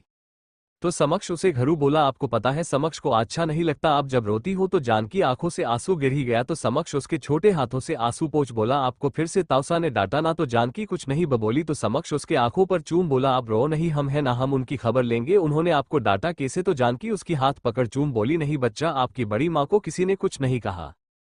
तो समक्ष उसे देख बोला अच्छा तो दादी सा ने कहा तो जानकी ना में सर हिलाई बोली नहीं आप बताओ आप क्या बोल रहे थे कौन सा गिफ्ट अपनी बड़ी माँ को नहीं बताओगे तो समक्ष उसके गले में बाहें डाल खुशी से बताते हुए बोला हाँ हम आपको बताने वाले थे अमर चाचू सा है ना फॉरेस्ट से बिग लोयन लेकर आए हमारे लिए। तो जानकी उसके गाल पर चूम बोली अरे वाह हमने तो कभी देखा ही नहीं तो समक्ष बोला अच्छा आपको भी देखना है तो जानकी हाँ में सर हिलाई तो समक्ष बोला तो सुबह जल्दी उठाना चाचू सा ने कहा है वो हमें सुबह गिफ्ट देंगे। तभी एक भारी आवाज आए समक्ष क्या करे रहे आप यहाँ आपसे कहा था ना सोने के लिए तो निश्चय की आवाज उन वो सब उठ खड़े हो गए। तो निश्चय गोरी को घूर देखा तो गोरी समक्ष अपने पास कर बोली बच्चा चलो सोना नहीं जल्दी उठाना है ना तो समक्ष बोला एक मिनट वो जानकी के पास आया बोला बड़ी माँ किस्सी तो जानकी उसे देख मुस्करा दी नीचे झुक उसे सर पर चूम ली तो समक्ष उसे देख बोला आपको याद है ना जल्दी उठ जाना तो जानकी हमें सर हिला दी। तो गोरी उसे अपने साथ ले गई तो जानकी जो इतने मुश्किल से मुस्कुराहट आई वो भी गायब सी हो गई निश्चय बिना कुछ कहे चला गया। ऊपर गोरी समक्ष को सुला रही वहीं पास छोटी सी बच्ची सो रही थी समक्ष उसे अपनी बाहों में लिए था उन दोनों ऐसा सोता देख गोरी के होठों पर मुस्कुराहट आ गई तभी उसकी नजर दरवाजे पर चली गई जहां निश्चय था। तो निश्चय आगे आया तो गोरी सर झुका पीछे हो गई निश्चय समक्ष के पास आया उसे अच्छे से कवकर सर पर चूम लिया पर उसकी नजर उस बच्ची पर गई गोरी उसे ऐसे देख जल्दी से बोली अभी हटा तभी निश्चय उसे हाथ दिखा दिया तो गोरी कुछ नहीं बोली निश्चय खड़ा हो बोला मेरे बच्चे को जितना हो सके दूर रखा करो। तो गोरी धीरे से बोली जी तो निश्चय वहां से उस कमरे से जुदा हुआ कमरे में चला गया तो गोरी उसे देखने लगी फिर अपने बच्चों को देख उनके पास आ गई। पास आ लेट गई समक्ष के सर पर गालों पर चूम ली फिर अपने बच्ची को देखी हाथ बढ़ा उसके गालों पर रख हल्के हल्के पूरे चेहरे पर चूम ली। वैसे आंखें बंद कर ली उसकी आंख लगी ही थी तभी उसे अपनी कमर में हाथ महसूस होने लगे तो उसकी सांसें हल्की हल्की भारी सी हो गई वो धीरे धीरे अपने में ही सीधी लेट गई नींद में थी पर डे से कुछ महसूस कर रही उसके होठ नींद में ही हल्के से खुल गए। वो नींद में डे से सपना देख रही थी कोई उसके होठों को चूम रहा है तो उसे महसूस करते हुए उसके होठ भी हरकत करने लगे पर उसके हाथ वो अपने हर अंग पर कर पा रही थी तभी उसकी आंखें खुल गई गहरी गहरी सांस लेते हुए बैठ गई अपना चेहरे से पसीने पोंछते हुए बोली फिर से वही सब। अपने सीने पर हाथ रख घबराई हुई थी अपने बच्चों को देखी जो वैसे ही सुकून में सोए हुए थे अपना चेहरा हाथों में भर बोली कब तक ये सब हमारे साथ होता रहेगा अब तो परेशान से हो गए हैं हम। वहीं निश्चय बालकनी में किसी गहरी सोच में था सोफे पर बैठे हुए वो अपनी आंखें बंद किया तो तभी उसके आंखों के सामने किसी लड़की का चेहरा आ गया जो उसे देख मुस्करा रही थी उसे वैसे महसूस कर बोला नंदनी पर गायब हो गई तो वो आंखें खोला ऊपर चांद को देखने लगा पर उसकी आंखों में खालीपन साफ नजर आ रहा था। दूसरी ओर सुबह धीरज धरा को ऑफिस ड्रॉप कर गाड़ी फिर घुमा ली तो धरा उसके पास आ बोली भाई अच्छे से करना तो धीरज उसे देख बोला हाँ तू जा लेट हो जाएगी तो धरा हाँ में सर हिला अंदर की ओर जाने लगी पर रुक गई बोली ये क्या फिर से वही सब हमें हो क्या रहा हमारा दिल इतना घबरा क्यों रहा है पर अब अपना सर झटक अंदर की ओर बढ़ गई वही धीरज अपनी गाड़ी सड़क चलाते हुए किसी सोच में था तभी सू का फोन बजने लगा तो कॉल पिक किया तो दूसरी ओर आवाज आए कहा है तू यहाँ तेरे बारे में ही पूछ रहे तो धीरज बोला बस पहुंचने ही वाला हूँ। तभी एक जगह गाड़ी रोक वो बिल्डिंग के अंदर चला गया तो लड़का उसे देख बोला ले आ गया तो धीरज उसे देख बोला क्या हुआ इतनी जल्दी क्या हो रही अभी तक लगता नहीं कोई आया है तो लड़का बोला कोई आएगा भी नहीं तो धीरज बोला क्यों तो लड़का बोला क्योंकि इन्होंने सबको रिजेक्ट कर दिया तो धीरज की आंखें सिकुड़ गई बोला क्या तो लड़का बोला पर एक बात खुशी की बताओ तो वो बोलता तभी एक लड़की आकर बोली सर आपको मैम बुला रही है। तो धीरज उसकी सुन बोला मुझे तो लड़का बोला हाँ वही बताने वाला था तू सेलेक्टेड रही तो धीरज थोड़ा हैरान हुआ बोला क्या तो लड़का खुशी से बोला अब जा बाद में बात करना वो धीरज उसकी सुन उस लड़की के साथ चला गया। केबिन सामने एक लड़की बैठी हुई थी धीरज अंदर आ गया वो लड़की उसे देख बोली तुम्हें हमारी कंपनी हायर कर चुकी ये तो तुम्हें पता चल ही गया होगा तो धीरज बोला जी तो लड़की कुछ पेपर आगे कर बोली लो इन पर साइन चाहिए तुम्हारे तो धीरज नासमझी में देखने लगा तो लड़की बोली ये हमारी कंपनी की कुछ टर्म कंडीशंस है चाहो तो पढ़ लो हर किसी से कंपनी ज्वाइन करने से पहले इन सब पर साइन करवाना होता है। तो धीरज वो पेपर पढ़ने लगा उन पर उस कंपनी के बारे में ही लिखा था तो लड़की बोली आप चाहे तो आज ही ज्वाइन कर सकते तो धीरज बोला जी तुम्हें ये तो पता होगा तुम्हारी ज्वाइन किस पोस्ट पर हुई है तो धीरज बोला असिस्टेंट के लिए। तो लड़की बोली जी तो आपको अभी ही बॉस के पास जाना होगा बाकी की डिटेल्स आप मुझसे ले सकते तो धीरज कुछ नहीं बोला वो उन पेपर्स पर साइन कर दिया जॉब उसके जरूरी थी। तो लड़की खड़ी हो उससे हाथ मिला बोली आइए आपको बॉस के केबिन तक छोड़ देती हूँ तो धीरज हाँ में सर हिला दिया। वो लड़की उसे एक केबिन के पास लाई बोली आप अंदर जा सकते हैं। तो धीरज उसकी सुन गहरी सांस ले अंदर बड़ा सामने कोई चेयर पर बैठा था पर नजर नहीं आ रहा था तो धीरज आगे आ बोला सराय पर वो आगे बोलता सामने देख उसके सारे भाव बदल से गए। सामने और कोई नहीं निया थी जो चेयर पर बैठे हुई धीरज को देख मुस्करा बोली, लगता आपको पता नहीं आपकी बॉस सर है या मेम। तो धीरज के भाव एक बार में ही बदल से गए। वो बोला, तुम?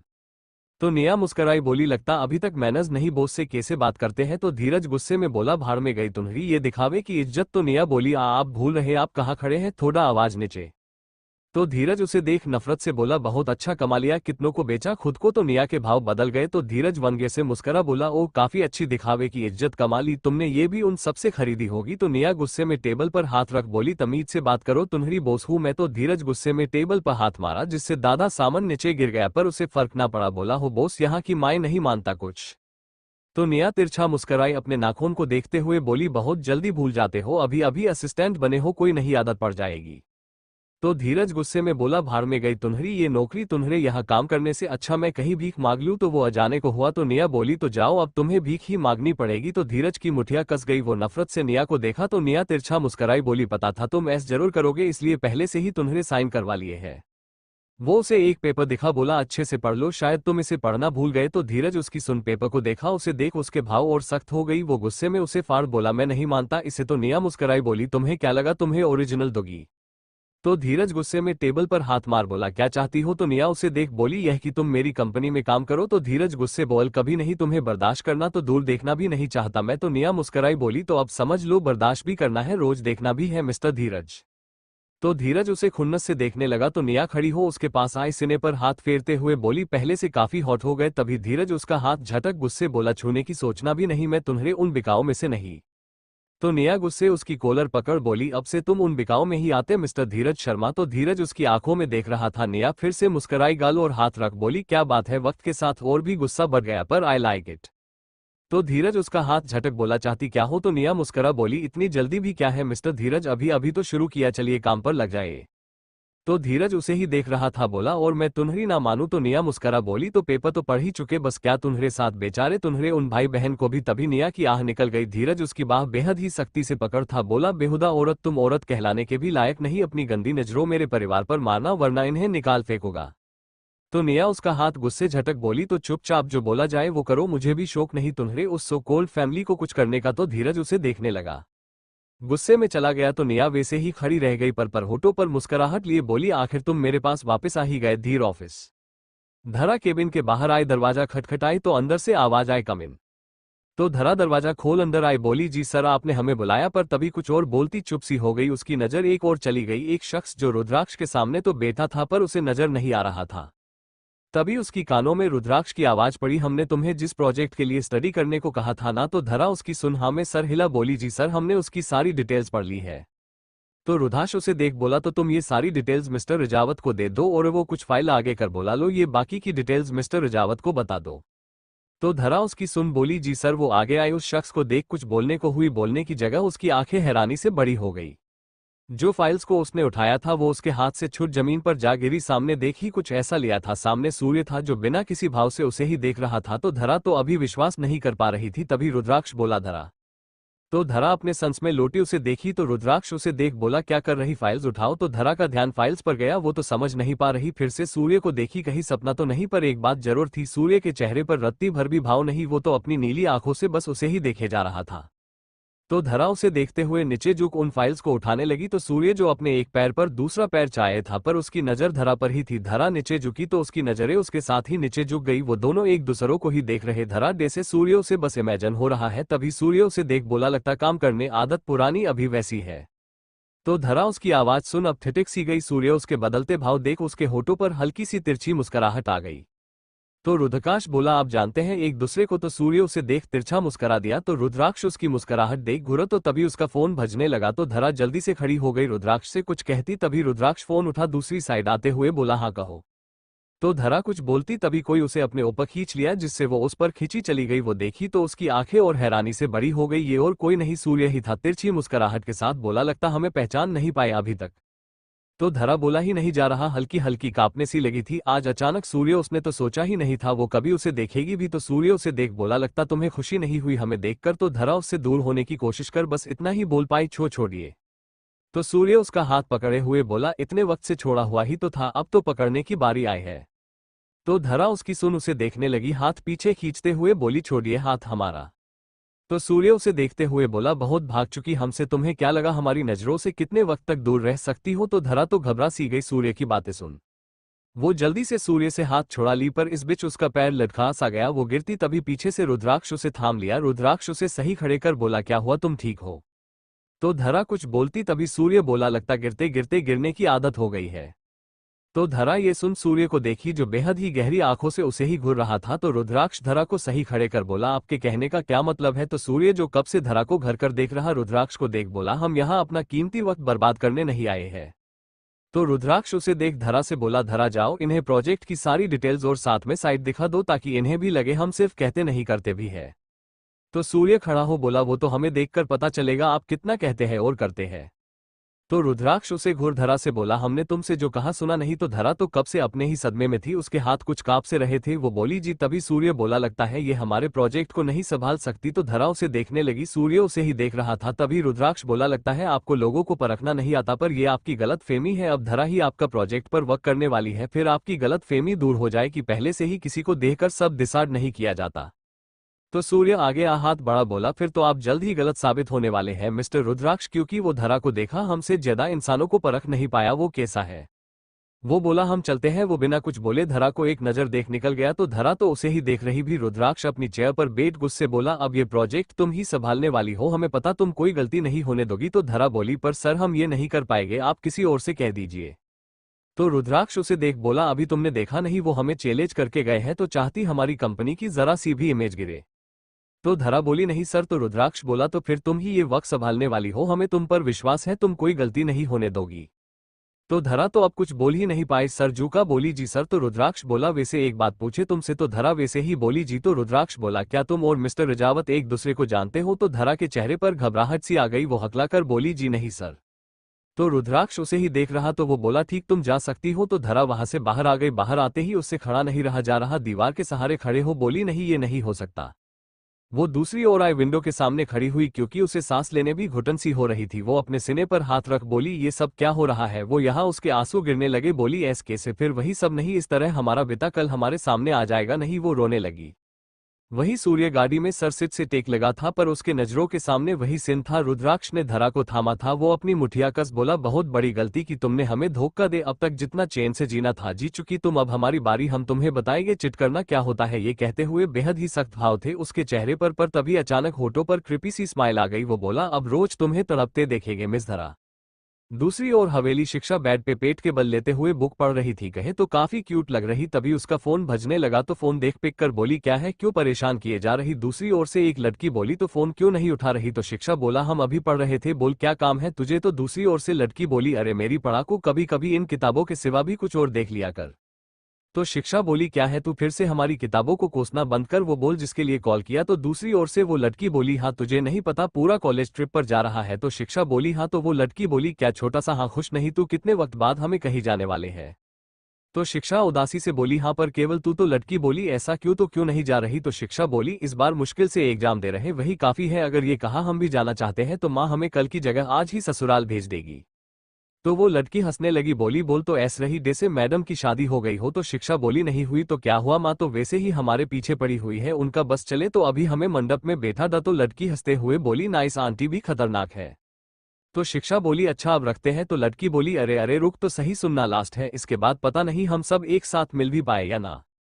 तो शिक्षा उदासी से बोली, पर हमारा भी मन है, पर माँ वो कभी नहीं मानने वाली। तो लड़की बोली, तू कब से इतनी जल्दी हार मानने लगी? अपने पापा से तो बोल सकती। तो शिक्षा बोली, तू हमारी माँ को नहीं जानती, जब वो बोलती तो घर एक प्राणी भी चुतक नहीं करता। तो लड़की बोली, देख ले, लास्ट चांस है, अपने मर्जी कुछ करने का, फिर तो वही हाउस वाइफ बनकर रह जाएगी, कुछ सालों बाद कॉल करोगी। तो बोली समीक्षा, रुक, मैं तुझे बाद में कॉल करती, अभी चिंटू को खाना खिला रही। तो शिक्षा की आंखें सिकुड़ गई, बोली, ये चिंटू कौन? तो समीक्षा बोली, तेरे होने वाले बच्चे। तो शिक्षा घूर बोली, तू फिर से शुरू हो गई। तो समीक्षा बोली, सोच ले, लास्ट चांस बाकी तुझ पर। बाय। वो कॉल कट कर दी। तो शिक्षा फोन देख गहरी सांस ले बोली, क्या करे, मन तो हमारा भी है सबके साथ ऋषिकेश जाने का, पर माँ वो तो हमें अब बाहर बाजार तक जाने नहीं दे रही। उसमें ही कई सवाल करने लगती, फिर ऋषिकेश कैसे? तभी उसके कानों में आवाज पड़ी, अच्छा तो ये खिचड़ी पक रही मैडम जी के दिमाग में। तो शिक्षा देखी तो हैरानी से आंखें बड़ी कर जल्दी आगे आई, बोली भाई आप तो सामने विष्णु था। शिक्षा जल्दी सा दरवाजा ला, बोली आपने तो डरा दिया। तो विष्णु उसके सर पर चपेट लगा, बोला तू कहाँ जाने की अपनी उस सहेली के साथ जाने की खिचड़ी पका रही। तो शिक्षा बोली क्या भाई ऐसा कुछ नहीं, वो तो कॉलेज की किसी ट्रिप के लिए हमें बता रही। वो उदासी से बेड पर पिलो उठा बैठ गई। तो विष्णु बोला अच्छा तो तेरा भी जाने का मन है। तो शिक्षा उदासी से बोली हूँ। तो विष्णु बोला तो जा कह दे माँ से। तो शिक्षा उसे घूर बोली इतना ही आसन होता तो इतनी देर बैठी थोड़ी होती। तो विष्णु बोला हूँ एक आइडिया है मेरे पास। तो शिक्षा खुशी से बोली क्या सच में। तो विष्णु बोला पर उसके बदले। तो शिक्षा बोली आप बोलोगे तो आपके हेड मसाज करूंगी। तो विष्णु बोला तुझे लगता इतना आसन है। तो शिक्षा बोली बता दीजिए ना, सच में आपकी भी हेल्प करोगी। तो विष्णु बोला रहने दे, तू मेरे आज तक काम आया ही। तो शिक्षा मासूम बन बोली तो आप इस छोटी सी बच्ची से क्या काम करवाना चाहते हैं। तो विष्णु उसे घूर बोला नौटंकी। तो शिक्षा बोली प्लीज ना बताइए। तो विष्णु बोला इस मामले में एक ही इंसान तेरी इच्छा पूरी कर सकते हैं। तो शिक्षा बोली कौन। तो विष्णु उसे देख मुस्कुराया। तो शिक्षा उसकी मुस्कुराहट समझ खुशी से ताली बजा बोली ये हम कैसे भूल गए, एक है जो सुप्रीम कोर्ट के आगे अपना फैसला सुना सकता है। तो विष्णु उसकी सुन मुस्करा, बोला फिर रुकना किस बात का। तो शिक्षा जल्दी से खड़ी हो बोली थैंक यू भाई। तो विष्णु बोला पहले बात तो कर ले। तो शिक्षा खुशी से बोली हाँ हम आते हैं, जल्दी से दौड़ गई। तो विष्णु उसे देखना में सर हिला दिया। दूसरी ओर उदयपुर, एक कोठे पर एक बड़ा सा कमरा। एक शख्स एक औरत की गोद में सर रखे था। वो औरत उसके बाल सहला रहा रही। तो वो शख्स उसके हाथ को पकड़ चूम लिया। तो वो औरत मुस्करा बोली लगता है आपका जाने का मन नहीं। तो शख्स वैसे ही हाथों को चूमते हुए बोला क्यों, हमारा ये रुकना तुम्हें पसंद नहीं। तो औरत मुस्कुराए उस शख्स के बालों को सहलाते हुए बोली नहीं ऐसी बड़ी बात नहीं, पर आप इतने बड़े नामी परिवार के यहाँ कोठे पर लगता है बीवी आपकी हर मुराद पूरी नहीं कर पाती। तो शख्स के भाव सख्त हो गए। वो उस औरत के हाथ को सख्ती से पकड़ बोला तुम्हें कितनी बार कहा है हमारे सामने उस औरत का जिक्र मत किया करो। वो उठ बैठ गया। तो वो औरत पीछे से बाहों में भर बोली माफ कर दीजिए, हमारा वो मतलब नहीं था। तो शख्स उसकी बाह पकड़ आगे कर बोला हमें वो औरत रत्ती भर भी नहीं भाती है। तो वो औरत उस शख्स के गले में बाहें डाल बोली लगता आप नाराज हो गई, आए जरा आपकी नाराजगी दूर कर देते हैं। तो वो शख्स उस पर आ गया, बोला तुम्हारे करीब आकर ही तो 2 पल सुकून के जी पते, उसमें भी तुम उस औरत का जरिक कर सारा दिमाग खराब कर देती हो। सुन लो, वो हमारी सिर्फ कहने को बीवी, हमने आज तक उसे एक नजर देखा भी नहीं। देखना क्या वो देखने लायक है। बापूसा ने हमारे गले बांध, अब सिर्फ वचन में बंधे उसे अपने जबरदस्ती गले में बांधे हैं, वरना कब का उठा सड़क पर फेंक देते हैं। तो वो औरत मुस्कुराई, उस शख्स के गला पर हाथ रख बोली माफ कर दीजिए, अब से नहीं लेंगे नाम। तो शख्स उस पर आते हुए बोला अब तो हम ऐसे नहीं जाने वाले। तो औरत मुस्कुरा दी। वो दोनों के होठ आपस में मिलने को थे, तभी दरवाजे पर दस्तक हुई, आवाज आई राजा सा। तो वो शख्स रुक गया, अपनी भारी आवाज में बोला क्या है। तो बाहर से आवाज आए राजा सा, हुकुम सा आए हैं। तो शख्स के भाव बदल गए। वो बोला निश्चय यह। वो उस औरत पर उठ गया। तो उस औरत के भाव बदल गए। वो उस शख्स के हाथ पकड़ बोली कहाँ जा रहे। तो शख्स खड़ा हो अपना कुर्ता पहनते हुए बोला हमें जाना होगा।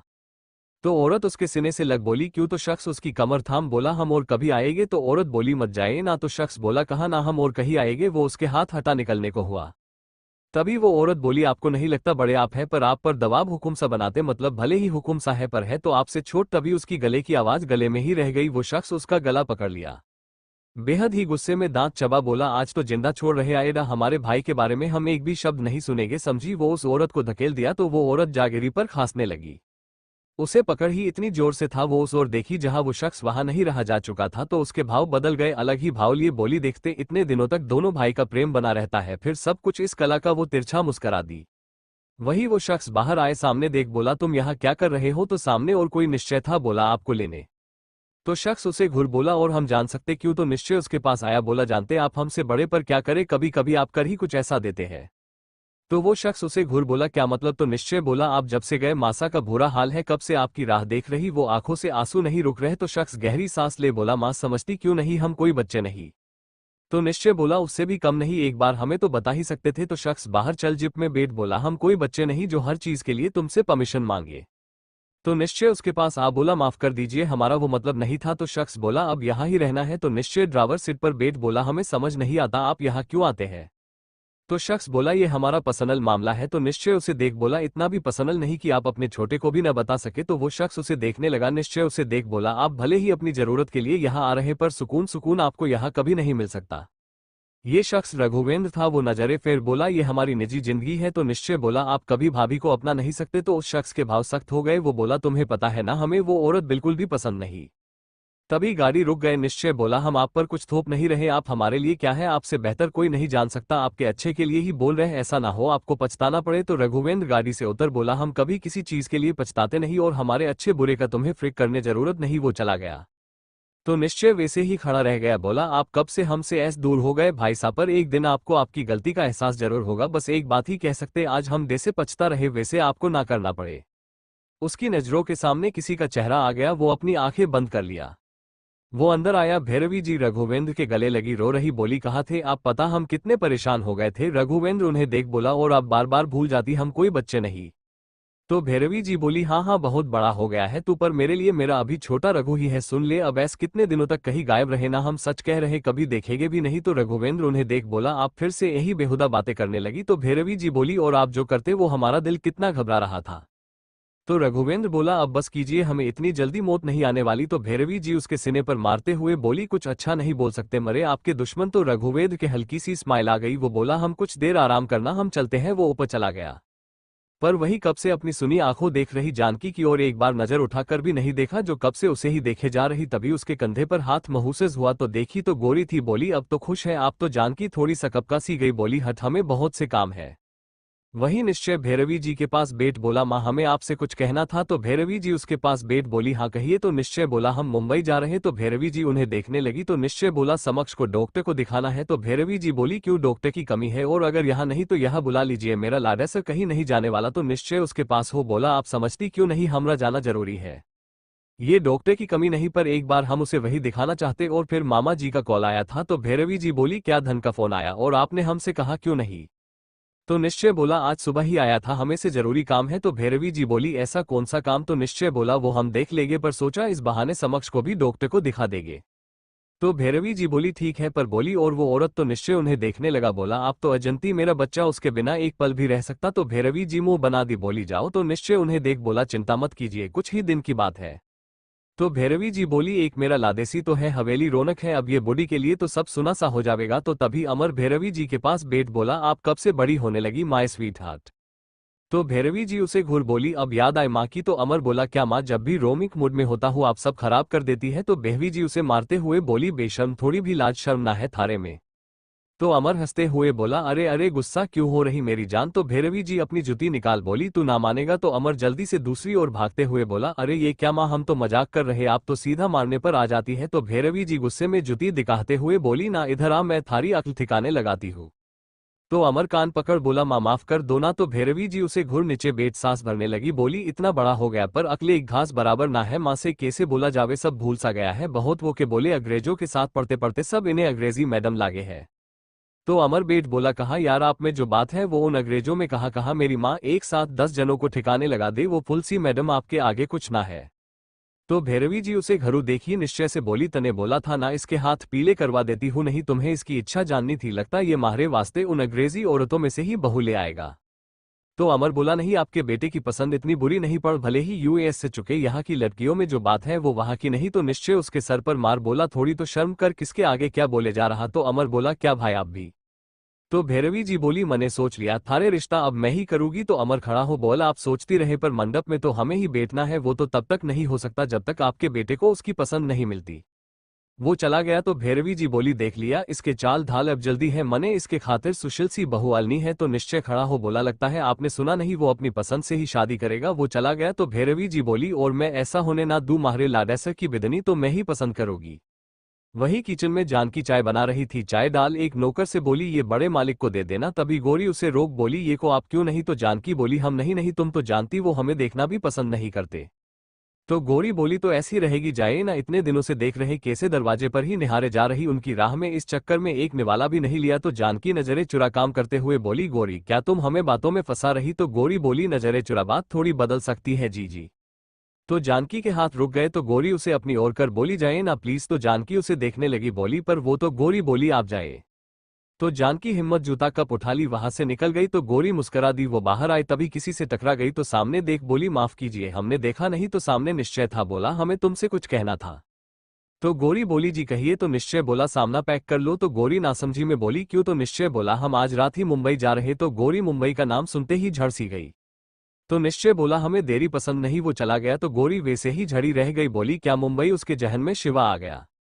वही जानकी डरते हुए कमरे में आए, डरते हुए कमरे में देखने लगी, पर कोई ना देख चैन की सांस ली, जल्दी से अंदर आ, टेबल पर कप रखने को हुई थी तभी कोई उसका हाथ पकड़ लिया। तो वो अब कांपने लगी, क्योंकि सामने रघुवेंद्र था जो बेहद ही सख्त बहव लिए उसे देख रहा था। वो बोला तुम्हारी इतनी हिम्मत हमारे कमरे में आ सको तो जानकी नामे सर हिला बोल नहीं वो हम तभी उसकी दर्द से आह निकल गई। रघुवेंद्र उसका हाथ मरोड़ वो तो ठीक पर वो कप की चाय उसके हाथ पर गिर गई। दर्द और जलन से उसके आंसू आ गए।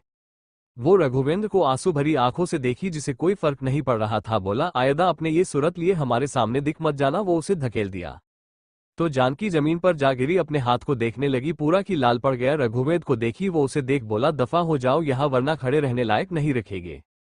तो जानकी डरते हुए रोने लगी। उसकी इतनी भी हिम्मत नहीं थी कि वो रो भी सके। तो रघुवेंद्र उसे देख बोल सुनता नहीं अपनी ये मनहूस शक्ल हमारे सामने फिर से दिखाई। तो जानकी खड़ी हो रोते हुए वहां से चली गई। रघुवेंद्र को फर्क ना पड़ा। साइड पर धरा गाड़ी से बाहर आए सामने एक फैक्ट्री देखती पर चेहरे पर घबराहट साफ थी पर अपने सीने पर हाथ रख बोली धरा तू अब डरेगी नहीं। वो अब तेरा कुछ नहीं कर सकते। वो अंदर की ओर बढ़ गई। अंदर आई केबिन की ओर आई। अंदर आती तभी उसके कानों में एक भारी आवाज पड़ी लगता है तुम्हारी लेट होने की आदत गई नहीं। अब तो धरा सामने देखी तो फिर घबरा गई। सामने सूर्य चेयर पर एक पैर पर दूसरा चाय बैठा था पर चेहरे को पर कोई भाव नहीं। तो धरा उसे ही देख रही। सूर्य उसे देख बोला तुम्हें पता हम यहाँ कब से है। तो धरा थोड़ी कोशिश कर बोली सो सॉरी सर। पर तभी सूर्य बेहद ही बहरी आवाज में बोला जब तुम्हारी कंपनी से हमारा काम नहीं किया जा सकता तो हम ये प्रोजेक्ट कैंसिल कर सकते। तो धरा ठिठक गई। अपने हाथों में कुछ फाइल पर उसकी पकड़ कस गई पर अपने आप को कमजोर ना दिखाते हुए बोली आपको गलत फहमी हुई। हमारी कंपनी पहले आपके प्रोजेक्ट पर काम शुरू कर चुकी है। अगर आपको बिलीव नहीं तो आप पहले देख सकते हैं। वो उसकी ओर कुछ फाइल कर दी तो सूर्य उसे ही देख रहा था। तो धरा उसके पास खड़े लड़के को देख बोली लीजिए आपके सर को दिखा दीजिए। तो वो लड़का वो फाइल्स ले सूर्य की ओर बढ़ा दिया। तो सूर्य सिर्फ धरा को ही देख रहा। बोला वक्त का साथ बोलना सीख गई हो। तो धरा उसे देख बोली इसमें सीखना कैसा जब आप हमारी कंपनी के बारे बिना जाने कुछ बोले जा रहे। इतना तो हम अपनी कंपनी के लिए कर ही सकते हैं। तो सूर्य के भाव और सख्त हो गए। वो खड़ा हो बोला हमें इन कागजी चीजों से हमारा वक्त कितना चल रहा वो देखना है। तो धरा बिना डर से बोली तो आइए देख लीजिए। तो सूर्य उसे घूरा आगे बढ़ गया। पर धरा तो शिव तो कर रही पर कब से सोचे थी सूर्य के आगे कमजोर नहीं पड़ेगी। फैक्ट्री में काम चल रहा था। धरा देखते हुए बोली आप अच्छे से देख सकते हैं। तो सूर्य उसे देख बोला बहुत अच्छा सीख गई। इन कुछ ही सालों यहाँ भी अपने बॉस को खुश करती हो। तो धरा ये सुन सूर्य को देखने लगी। तो सूर्य उसे बिना किसी भाव के देखते हुए बोला हमसे बहुत आसानी से पीछा छुड़ा लिया लगता हम तुम्हें खुश नहीं कर पाए जो अब। तभी धरा उसे देखते हुए हाथ दिखा बोली बस। तो सूर्य उसे कहने लगा। धरा गुस्से बोली आप भूल रहे हम आपके ऑफिस में काम करने वाली धरा नहीं जो आपकी कोई बात सुन ले। तो सूर्य वनगे से मुस्करा बोला वो तो हम भी देख सकते वैसे हमारे साथ तो रिश्ता नहीं जोड़ पाए। यहाँ लगता तुम्हें किसी के साथ रिश्ता मिल गया। तो धरा ये सब सुन रहा नहीं गया। वो गुस्से में हाथ उठा बोली आपकी हिम्मत कैसे। तभी सूर्य उसका हाथ पकड़ लिया। धरा के हाथ हवा में रह गया। सूर्य उसके हाथ बेहद ही सख्ती से पकड़ धरा को अपने करीब खींच लिया जिससे वो उसके सीने से जा लगी। तो सूर्य उसकी कमर बेहद ही सख्ती से पकड़ बोला यह हिम्मत बिल्कुल भी गलती से हमारे आगे मत दिखाना। तो धरा जो दर्द से आंखें मीच ली थी सूर्य को देखने जो बेहद ही गुस्से भरी आंखों से उसे देख रहा बोला हम वो सूर्य नहीं जो तुम्हारे हम पर हाथ उठाने पर चुपचाप सह लेगे। समझी तुमने अपनी औकात भले ही कितनी बढ़ा ली होगी पर तुम्हारी औकात हमरे आगे आज भी वही है। तो धरा की आंखें नम हो गई। वो सूर्य हाथ से अपना हाथ छुड़वाते हुए गुस्से बोली हमारा हाथ छोड़िए मिस्टर रजावत। तो सूर्य उसे देख तिरछा मुस्करा दिया बोला सर से सीधा मिस्टर पर आ गए हम। ओह हम तो भूल ही गए सर तो अब कोई और बन रहा है तुम्हारा। तो धरा ये सब सुन उसे देख बोली हमारे चिरत पर उंगली उठाने से पहले आप अपने घेरेबान में जाकिए फिर किसी और के बारे में बोलिएगा समझे आप। वो उसका हाथ झटक दी। तो सूर्य उसे ही देख रहा। धरा उससे दूर हो बोली और हाँ यहाँ हम आपके एक नहीं सुनने वाले। तो ये मत सोच लीजिए कि आप हमें डरा सकते हैं क्योंकि हमें आपसे अब बिल्कुल भी फर्क नहीं पड़ता। तभी सूर्य उसे वही दीवार से लगा दिया। तो धरा घबरा सी गई। तभी सूर्य उसके गाल दबोच बोला तुम्हें फर्क पड़े ना पड़े हमें अब रत्ती भर भी फर्क नहीं पड़ता मिस धरा। तो धरा उसे देखने लगी हाथ पकड़ बोली छोड़िए। तो सूर्य उस पर पकड़ कस बोला और सुन लो जितना भागना था हमसे तुम भाग चुकी बहुत छुपना था। तो इन 2 सालों तक जितना तुम्हें अपनी जिंदगी में चैन की रात सोई थी तो समझ लो उसके दुगनी में तुम्हें सुकून के लिए ना तरस आया। तो हम भी सूर्य से रजावत नहीं। तो धरा उसे ही देख कहीं ना कहीं सूर्य से डर रही क्योंकि सच में सूर्य काफी गुस्से में था पर अपने आप को कमजोर नहीं बताना चाहती थी। वो सूर्य का हाथ अपने गाल पर हटा बोली तो आप भी सुन लीजिए हाँ चाहिए था हमें सुकून। तंग आ गए आपकी उस जिंदगी से जिसमें सिर्फ हमारे शरीर के साथ खेला जाता है जिसमें हमारी भावनाओं का कोई मोल ही नहीं। तो सूर्य उसकी कमर पर पकड़ कस बोला सही बोला तुमने अभी तक हमने तुम्हें इस कदर तोड़ा ही कहा है फिर तुम्हें नजर आएगा खेलना किसे कहते हैं। तो धरा उसे दूर करने की कोशिश करते हुए बोली आपको समझ नहीं आता बार बार हमें छूना बंद कीजिए वरना हम। तभी सूर्य गुस्से में उसका गला पकड़ दीवार से लगा दूर दीवार पर मरबोल वरना क्या। तो धरा उसके इस मूव पर कांप उठी। तो सूर्य बोला नहीं लगता तुम अभी तक हमारी बातें समझ नहीं पाई। तो धरा कुछ समझती उससे पहले सूर्य उसके गला जो पकड़ा था उसे पकड़े अपने और खींच धरा के होठों अपने मुंह में भर लिया। तो धरा की आंखें हैरानी से बड़ी हो गई, पर उसे अपने होठों में तेज दर्द होने लगा। सूर्य बेहद ही गुस्से में उसके होठों बाइट कर रहा था, तो धरा के आंसू गिरने लगे, पर वो कोशिश कर सूर्य को दूर धकेलने लगी, पर सूर्य तो डे से बहुत गुस्से में था। काफी देर जब तक ये चलता रहा, धरा के लिए दर्द असहनीय हो रहा था, पर जैसे तैसे धरा सूर्य को दूर धकेला, तब जाकर सूर्य ने उसके होठों को छोड़ा, पर धरा गुस्से में जोर से तमाचा सूर्य के गाल पर झड़ दिया, तो सूर्य का चेहरा एक और झुक गया। धरा जोर जोर से सांस लेने लगी, वो तो सांस लेना ही भूल गई थी। तभी उसकी दर्द से आह निकल गई। सूर्य उसके बालों बेहद सख्ती से पकड़ बोला, तुमने हम पर हाथ उठाया? तो धरा गुस्से में बोली, आपकी हिम्मत कैसे हुई हमें छूने? वो श्रुए को धकेल दी, तो सूर्य डे से फर्क ना पड़ा, बाल पकड़े धरा के गाल को दबोच लिया, अपने अंगूठे से धरा के होठों मसलते हुए व्यंग्य से मुस्कुराया, बोला, छूने की तुम शायद भूल गई, ऐस बड़ी ई ना जाने कितनी बार तुम मेरे बिस्तर गर्म कर चुकी। तो धरा उसकी ये बात किसी सुई की तरह चुभ सी गई। तो वो सूर्य का हाथ झटक सूर्य की शर्ट मुट्ठी में भर गुस्से बोली, खबरदार जो एक शब्द भी बोले हमारे बारे में। तो सूर्य उसे देखने लगा। धरा की आंखों में आंसू तो थे, पर चेहरे पर गुस्सा था। वो बोली, अब तक जितना फायदा उठाना था आप उठा चुके मिस्टर रजावत, पर हम वो धरा नहीं जो आपकी जागती चुप्पी साधे सहते रहे, समझे आप? अब आप हमारे कुछ भी नहीं समझे, आप कुछ भी नहीं। वो सूर्य को झटक गुस्से पर पलट रोते हुए चली गई, पर सूर्य की मुठिया कस गई। वो बोला, वो तो हम तुम्हें वक्त आने पर बताएंगे, हम तुम्हारे लगते क्या है? वो अपने होठों को अंगूठे से पोंछ लिया, देखा तो उस पर ब्लड लगा था। उसे देख उसके होठों पर तिरछी मुस्कुराहट आ गई। वो धरा जहां से गई वहां देख बोला, अभी तो शुरुआत है। वही धरा डेसे तेसे अपने आप को संभालते हुए नीचे आई, रो रही। सूर्य ने जो किया उसके साथ उससे काफी हट हो गई, कितना मजबूत होकर आई थी वो वही दीवार के सहारे खड़े हो रोने लगी, बोली, क्यों क्यों होता है हमारे साथ? कितनी मुश्किलों से हम आगे बढ़ने लगे थे, हमें फिर से वही लाकर खड़ा कर दिए शिव आपने। पर अब और नहीं, हम और टूटने नहीं वाले। आपने हमारा सब कुछ छीन लिया, पर अब आपको हम इतनी आसानी से हमारे साथ गलत करने नहीं देंगे शिव। वो रोते हुए अपने पेट पर हाथ रख ली तो फफक पड़ी, बोली, सब खत्म होने पर भी जैसे तो हमने अपने आप को हिम्मत दी थी, नई शुरुआत की, फिर से आपने हमारा बिता कल लाकर हमारे सामने रख दिया शिव। क्यों किया? हम आपको कभी माफ नहीं करेंगे। वहीं दूसरी ओर मुंबई हॉस्पिटल समक्ष बेड पर था। गोरी उसके पास बैठी थी, पर हाथों में छोटी सी बच्ची थी। समक्ष उससे बातें कर रहा। गोरी अपने ही ख्यालों में थी, तो समक्ष उसे हिला, बोला, माँ आप क्या सोच रही? तो गोरी थोड़ा हड़बड़ा गई, बोली, क्या हुआ? तो समक्ष बोला, आपका ध्यान कहाँ है? देखो चुनमुन रो रही। तो गोरी देखी तो मुस्करा दी, बोली, अब देखो। तो समक्ष हैरानी से बोल, ये क्या, ये मेरे साथ खेल रही? तो गोरी मुस्करा बोली, हाँ आप इसके बड़े भाई हो ना, अपने बड़े भैया से शरारत कर रही है। तभी एक भारी आवाज पड़ी, हमारे बच्चे के दिमाग में उल्टा फूलता डालना बंद करो। तो गोरी देखी तो निश्चय था उसे देख रहा। तो गोरी थोड़ा घबरा गई, बोली, जी वो नहीं। तभी समक्ष बोला, बापूसा ये कहाँ लेकर आए आप हमें? चलिए ना घर, दादी सा की बहुत याद आ रही। तो निश्चय उसके पास आ बोला, बस कुछ दिन की बात है, फिर हम फिर से घर ही चलेंगे। तो समक्ष बोला, तो यहाँ नहीं रहना? समक्ष हॉस्पिटल अच्छा नहीं लगता? तो निश्चय बोला, तो बच्चा हॉस्पिटल किसी अच्छा नहीं लगता, पर मजबूरी में रहना तो पड़ता है, बस कुछ देर की बात है, एक बार हम डॉक्टर से बात कर ले फिर चलते हैं। ठीक है। तो समक्ष सर हिला दिया। तो निश्चय गोरी को देखा जो मुस्कुरा कर समक्ष को देख रही। वो बोला, खाना खिला दो इसे। तो गोरी सर हिला दी। तभी वो बच्ची रोने लगी, शायद निश्चय की आवाज से रोने लगी। तो समक्ष बोल, क्या बापूसा आपको पता है आप जब भी बोलते हैं मेरी चुनमुन रोने लगती है। तो निश्चय उस बच्ची को देखने लगा, पर गोरी उसे उठा तक नहीं रही, बस वैसे ही खड़ी थी। समक्ष बोल, आप खड़ी क्यों? अब चुनमुन सच में रो रही है, पर गोरी तो निश्चय को देख रही, शायद उसकी परमिशन के बिना वो कुछ कर ही सकती। तो निश्चय खड़ा हो बोला, संभालो इसे, हमारा सर दर्द होने लगता जब भी ये रोती है। तो समक्ष बोला, आप मेरी चुनमुन के बारे ऐसे कैसे बोल सकते हैं? तो निश्चय उसे देख गोरी को देख थोड़े सख्त लहजे में बोला, तुम्हें समझ नहीं आता, मेरे बच्चे को दूर रखा करो अपनी इस बच्ची से। तो गोरी, ये सब अच्छा नहीं लग रहा, जैसे उसकी बच्ची कोई गंदगी हो। वो बोली, हमने कुछ भी नहीं किया और बच्चा है उसके साथ खेलता है, बस हम तभी चुप रह गई। निश्चय उसे खा जाने वाली आंखों से घूर रहा था, तो वो बोला, बहुत जबान आ गई तुम में। तो गोरी कुछ बोल ही नहीं पाई। तो निश्चय उसके पास आ धीरे पर सख्त लहजे में बोला, हम नहीं चाहते हैं किसी का गंदा खून की हमारे बच्चे पर उसकी परछाई भी पड़े।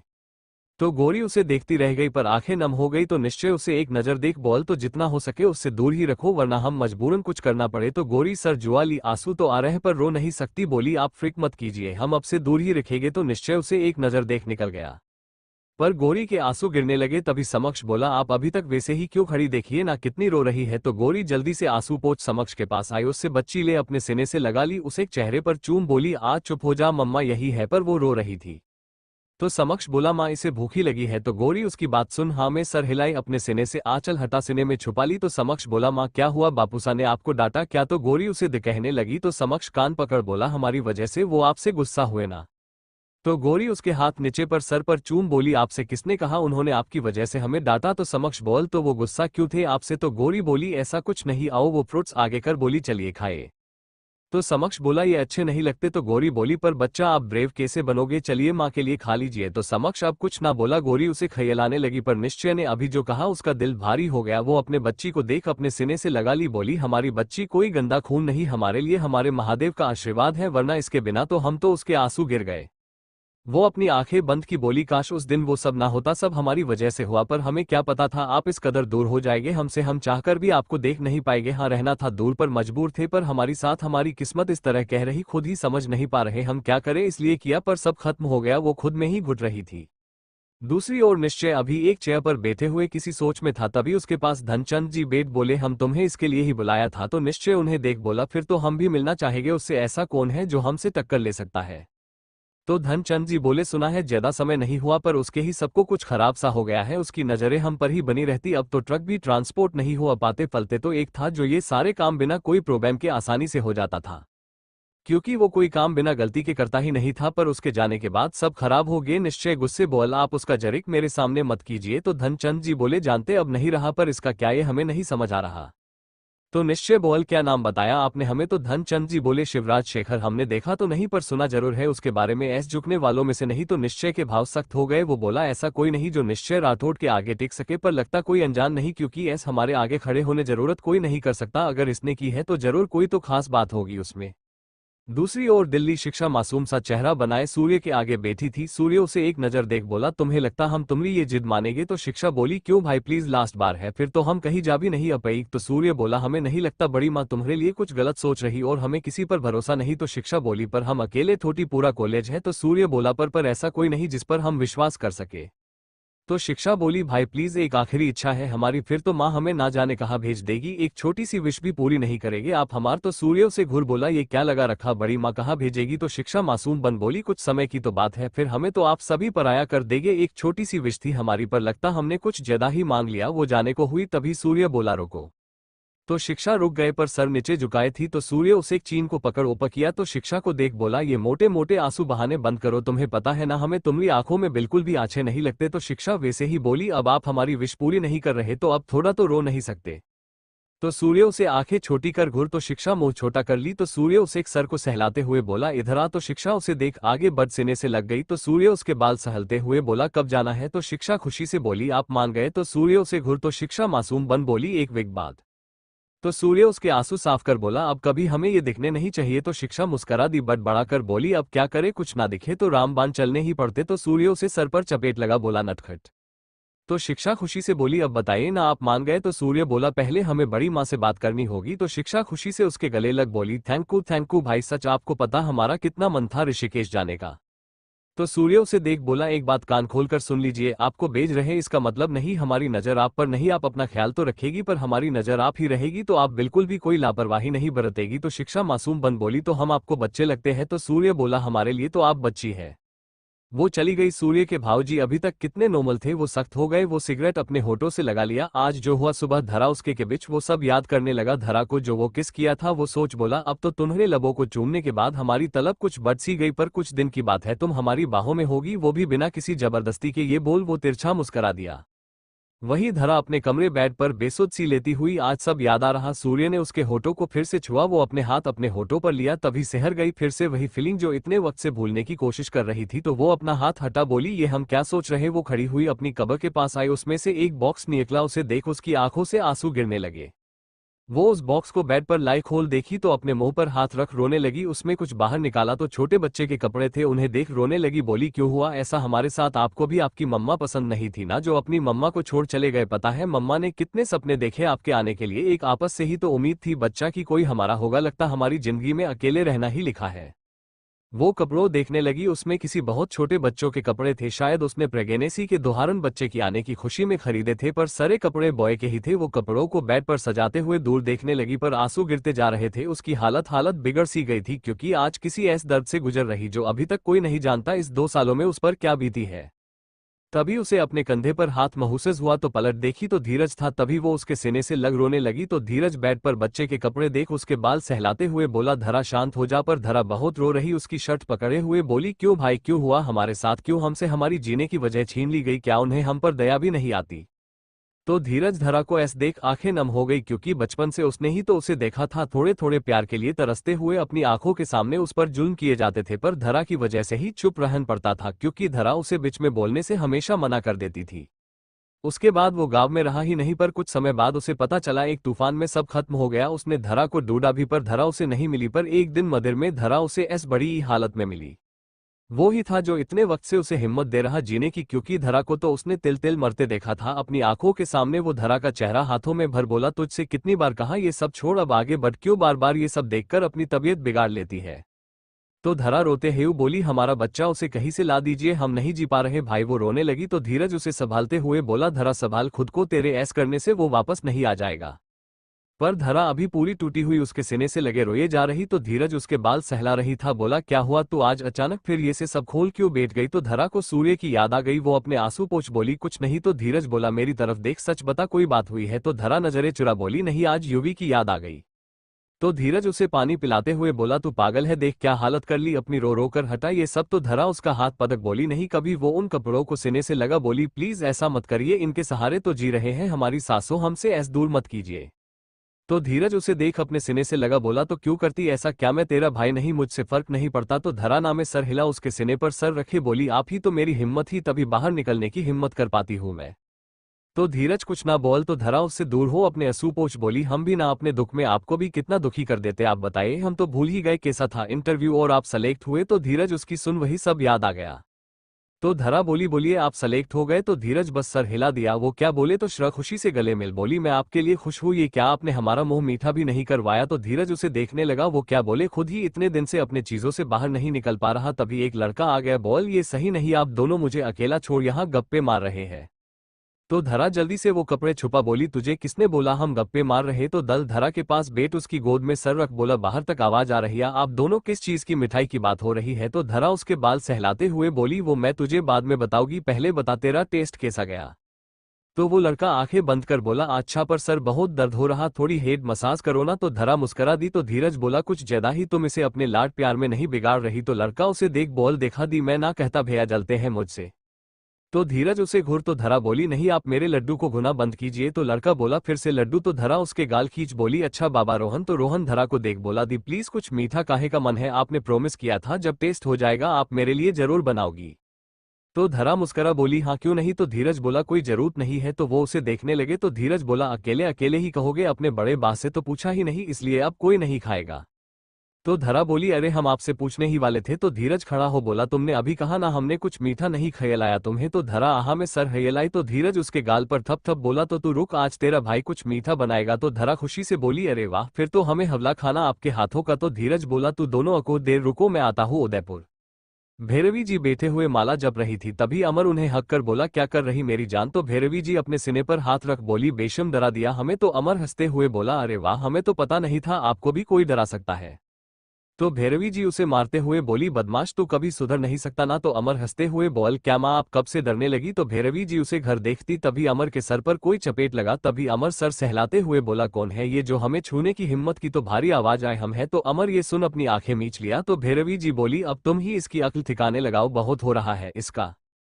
तो एआरएम पीछे देख बोला, भाई साहब हम तो बस मजाक कर रहे माँ के साथ। तो रघुवेंद्र बेट उसके कंधे पर हाथ रख। तो अमर पूरा झुक गया, बोला, क्या भाई साहब अपने ये 2.5 किलो हाथ हटाए हमसे। तो रघुवेंद्र बोला, हमें पसंद नहीं कोई माँ के साथ बदतमीजी करे। तो अमर मासूम बन बोला, हम क्या बदतमीजी थोड़ी कर रहे। वो भैरवी जी को हक कर बोला, ये हमारा प्यार है, क्यों जान। तो भैरवी जी उसे घुरी। तो अमर बोला, अब आप हमारी जान है तो बोल भी नहीं सकते। तो भैरवी जी उसे आंखें छोटी कर देखने लगी, तभी अमर के सर पर फिर से पड़ी। तो वो सर सहलाते हुए रघुवेंद्र को देख बोला, क्या भाई साहब आप हमेशा ऐस मारते रहते हैं। तो रघुवेंद्र उसे एक अब्रो उठा घूर बोला, हम चाहे तो तुम्हारे हाथ पैर भी तोड़ सकते हैं। तभी भैरवी जी बोली, ये कोई काम की ना है, पता है कब कहा था इसे चाय लाने को, अब आवे। तो अमर बोला, क्या हुआ, इतना गुस्सा क्यों हो रही आ रही होगी। तभी उसकी नजर सामने पड़ते ही वो मुस्करा बोला, लो आ गई। तो भैरवी सामने देख घूर बोली, हो गया तेरा आराम, यहाँ रसोई में सो गई थी। तो जानकी जल्दी से चाय का कप बनाते हुए बोली, वो मासा हम ला ही रहे थे। तो भैरवी जी मुंह बना बोली, सब पता है, फिर से बातों में लग गई होगी। तो जानकी कुछ बोली नहीं, सर झुका चुप रह गई। अमर की ओर कॉफी बढ़ा बोली, भैया। तभी अमर उससे कॉफी लेते हुए बोला, क्या भाभी चिल। तभी उसकी नजर एक और चली गई, वो कॉफी की जगह हाथ पकड़ हैरानी से बोला, ये क्या, ये कैसे हुआ। तो जानकी हड़बड़ा गई, बोली वो हम। तो अमर उससे कॉफी कप ले रख बोला, ये सब छोड़ो, इतना जला है आपका हाथ और आप फिर भी काम कर रही है। तभी भैरवी उसके हाथ देख मुंह बना दो बोली, इतना भी कोई काम होवे कहा है, इससे सही से जला लिया। फिर से तो जानकी वही बैठे रघुवेंद्र को देखी जिसे कोई फर्क ना पड़ा। वो बोला, हमें हमारी चाय मिलेगी। तो जानकी जल्दी से अपना हाथ छोड़ जल्दी से चाय डालने लगी। तभी अमर बोला, अरे क्या आप रुकिए, नौकर खत्म हो गए घर के। वो जानकी का हाथ पकड़ बोला, आप मेरे साथ आओ। तो जानकी ना में सर हिला धीरे से बोली, नहीं वो। तभी भैरवी जी चाय कप में डालते हुए बोली, हाथ जला है। उधम तो ऐस मचा दिया डे से पूरी जल गई। तो जानकी अमर से हाथ छुआ जल्दी से भैरवी जी के पास आ बोली, नहीं मासा हम करते हैं। तो भैरवी जी उसका हाथ झटक बोली, हट कोई काम की ना है। तो जानकी उसके झटकने से लटका गई, जमीन पर गिर गए। तभी अमर उसे संभालते हुए बोला, आप ठीक हो। तो वो हाँ में सर हिला दी। तो अमर बोला, क्या माँ आप ऐसा क्यों करती है। तो भैरवी जी उसे घूर बोली, तू चुप कर, बहुत बड़ाई कर रहा इस औरत की, तू न जाने ये कोई काम की ना है। तो जानकी कुछ बोलती तभी रघुवेद खड़ा हो गया। तो वो उसे देखने लगी। वो भैरवी जी को देख बोला, लगता अब ये रोज का हो गया, थोड़ा भी चैन नहीं इस घर में। वो जाने लगा तो भैरवी जी बोली, नहीं रुक, कहाँ जा रहे। तो रघुवेद जी गुस्से से जानकी को देख उनसे बोला, जब तक ये औरत मेरे सामने आती रहेगी मेरा यहाँ रहना मुश्किल है। वो चला गया तो जानकी की आंखें भर आए। तभी भैरवी जी खड़े हो बोली, हो गया जी हल्का, तू तो क्लमोही सी माहरे लाडैसा की जिंदगी बर्बाद कर रखी। पता ना रघु के बापूसा को तुझ में क्या देखा जो मेरे छोरे के गले बांध दिया। तो जानकी फफक पड़ी, ये सब रोज सुनती थी, अब तो आदत सी हो गई थी।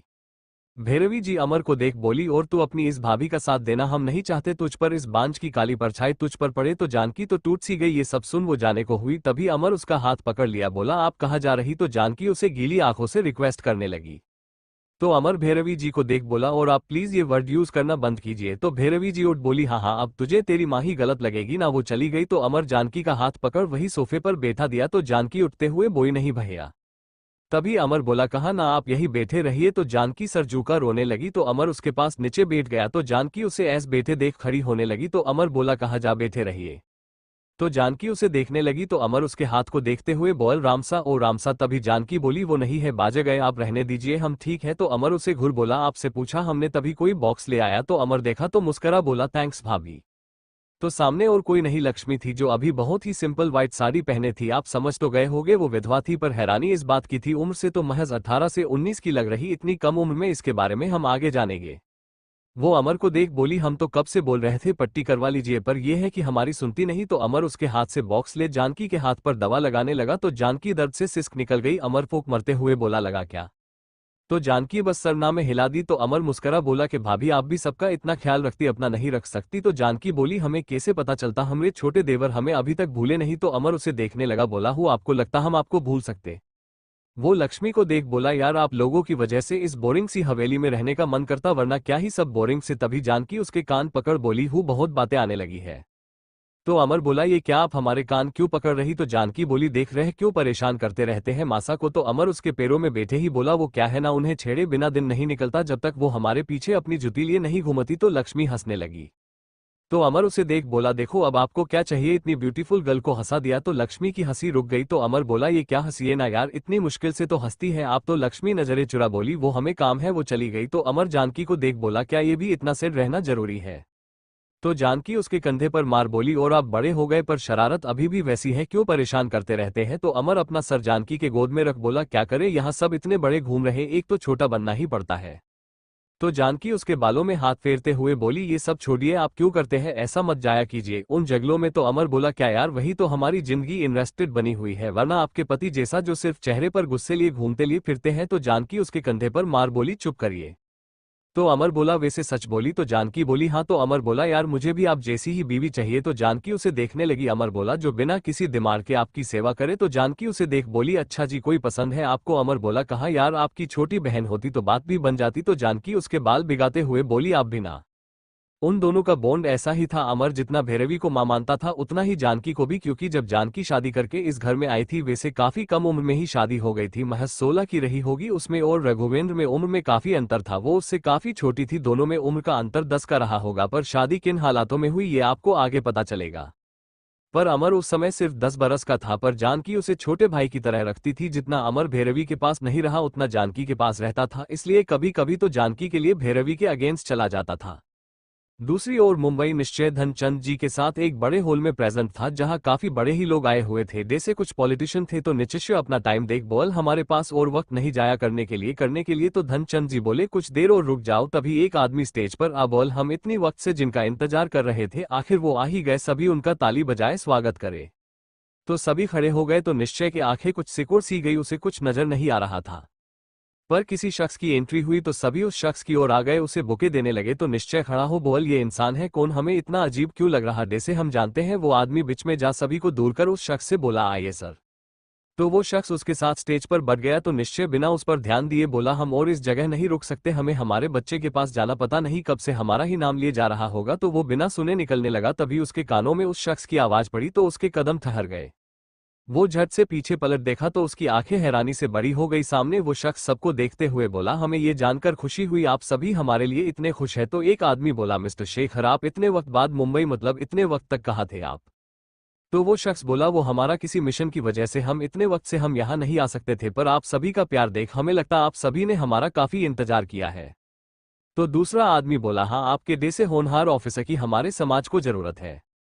तो उस शख्स की नजर सामने पड़ गई, तभी उसके होठों पर तिरछी मुस्कुराहट आ गई। वो बोला, पर लगता को है जो हमें देख अभी भी नाखुश है।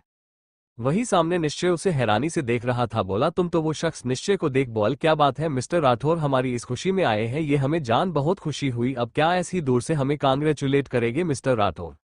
तो सभी निश्चय को देखना लगे। तभी धनचंद जी निश्चय के पास आ बोला, सब आपको ही देख रहे। तो निश्चय का ध्यान टूटा, वो उस शख्स को देख आगे आया, बोला, तुम? तो सामने उस शख्स के होठों पर मुस्कुराहट आ गई। एक आदमी बोला, आप जानते हैं मिस्टर शेखर को? तो निश्चय कुछ बोलता, तभी वो शख्स बोला, हाँ इनके साथ तो हमारा गहरा रिश्ता है, क्यों मिस्टर राठौर? तो निश्चय उस शख्स को देख भाव सख्त हो गए। तो शख्स हाथ बढ़ा, बोला, अब क्या हाथ नहीं मिलाएंगे? तो निश्चय उसका हाथ देखा पर आगे हाथ बढ़ा, हाथ मिलाया। तो जैसे अब उसे विश्वास हुआ, वो मन में बोल, ये कैसे हो सकता है, शिवा ही शिव है। तो सामने और कोई नहीं शिवा था, पर उसका ये रूप देख कोई भी जान ही नहीं पाए। अभी पुलिस ऑफिसर की कपड़े पहने थे पर काफी हैंडसम लग रहा, पर चेहरे पर तेज वही था, होठों के ऊपर मुझे जो उसके चेहरे बहुत जचती थी। वो निश्चय से हाथ मेलाते हुए बोला, लगता है मुझे जिंदा देख तुम खुश नहीं हो, हम तो भूल ही गए, मरने वाले भी तो तुम ही थे। तो निश्चय तो उसे ही देखे जा रहा, पर उसे अभी तक विश्वास नहीं था। तो शिव अब से शिवा को शिव ही बोलेगा। सबको देख बोल, हम आप सभी को जरूरी बात बताने वाले थे, आप सभी ने हमें बहुत प्यार दिया, हमारे साथ रहे, तो हम चाहते हैं आप हमारी दूसरी खुशी में भी शामिल होंगे। तो एक आदमी बोला, हाँ क्यों नहीं, आपके तो ना जाने कितने एहसान है। तो शिव बोला, हमें वो सब बातें पसंद नहीं, आप सभी ने हमें इतना प्यार दिया वही हमें चाहिए, कल हमारी एनिवर्सरी है, इस खुशी में हमने पार्टी रखी है। तो सभी उसे विश करते हुए बोले, हाँ क्यों नहीं। तो शिव निश्चय को देख बोला, आप आएंगे तो हमें बहुत अच्छा लगेगा मिस्टर राठौर। तो निश्चय उसे घूर बोला, ये क्या बकवास है। तो शिव मुस्करा दिया, बोला, अभी कहा तो सही, अरे हाँ आप हमारी बीवी से मिले कब? कल रात को हम आपका इंतजार जरूर करेंगे और हाँ आपकी बीवी को जरूर लाएगा।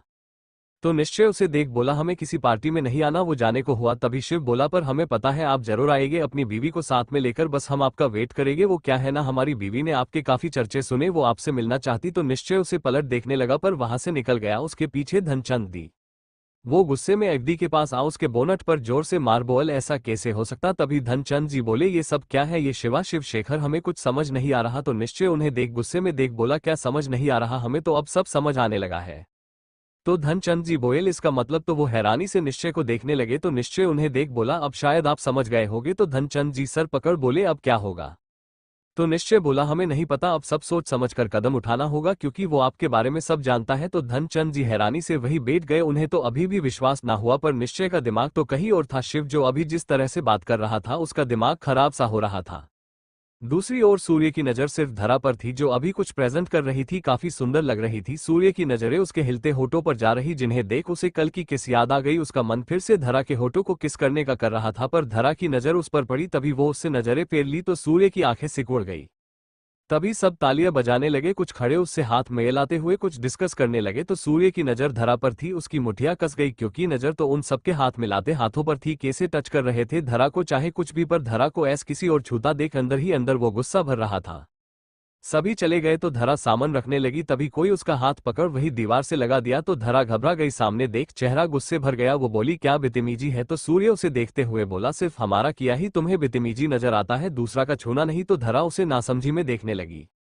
तो सूर्य गुस्से में उसकी कमर पकड़ बोला, पर नहीं तुम्हें समझ नहीं आता। तो धरा उसे देख बोली, ये क्या करे जा रहे, आप हटिए हमसे दूर। तो सूर्य उसे दीवार से लगा, बोला, पहले तुम्हारी सजा बाकी है। तो धरा की आंखें सिकुड़ गई, वो समझ पाती तभी आंखें हिरने से बड़ी हो गई। सूर्य उसके होठों को चूमने लगा तो धरा तो हक्का बक्का रह गई, पर होठों पर जोर से दर्द हुआ। जिससे उसके आंखों से आंसू गिर गए। सूर्य उससे दूर हो बोला, अब से किसी छूने दिया तो हम इससे भी बड़ी सजा देंगे। तो धरा उसे देख रही तो सूर्य उसके होठों को देखा जिन पर हल्का हकला ब्लड था। उसे देख सुअग गला सूख गया। वो आगे बढ़ होठों को चूमने को हुआ, तभी धरा उसे धकेल दी जिससे वो 2 कदम पीछे हो गया। धरा गुस्से में बोली, आपको समझ नहीं आता, बार बार हमें बिना हमारी इजाजत के छूटे रहते हैं। तो सूर्य उसे देखने लगा तो धरा अपने होठों पर लगे ब्लड को पूछ ली, बोली क्या आपको समझ नहीं आता, हमें बख्श क्यों नहीं देते, आप क्यों पीछे पड़े हैं, हमारे यहाँ भी आ गए। तभी सूर्य उसकी कलाई पकड़ अपने से सटा लिया, बालों में हाथ डाल गुस्से में बोला, गलती तो तुमने की थी हमसे दूर होकर। तो धरा उसे देखने लगी। सूर्य बोला, क्या सोचा था हमसे इतनी आसानी से पीछा छुड़ा लोगी? तो सुन लो, कहीं भी नहीं जा सकती तुम, क्योंकि अब जहां भी जाओगी हमें ही पाओगी। तो धरा उसकी आंखों में देख रही, सूर्य की आंखों जुनून साफ देख पा रही जो उसने शायद पहले कभी ना देखा हो आपने लिए। सूर्य उसके बालों में हाथ डाले ही आगे बढ़ होठों पर चूमने लगा। तो धरा हैरानी से देखने लगी, पर सूर्य तो अपनी मन की करने लगा। कितना बेचैन था वो कल से, जब से धरा के होठों को छुआ था, हड्डी से तलब बढ़ सी गई थी उसकी। तो धरा की हाथों की मुठियां कस गई थी सूर्य के शर्ट पर। उसका दिल ना जाने ऐसे ही रहने को बो रहा था। आखिर उसने भी तो सूर्य को इतने वक्त बाद महसूस किया था। वही वो फिर से पिघल सी गई, पर उसे कुछ याद आया। तभी वो सूर्य को दूर धक्का दे दी। तो सूर्य उससे हो अपने होठों को साफ करते हुए बोला, नाइस, तुम्हारे होठों का रस आज भी वैसा है। तो धरा उसे देखने लगी, गुस्से बोली, आप हमें ऐस बार बार छू ही सकते?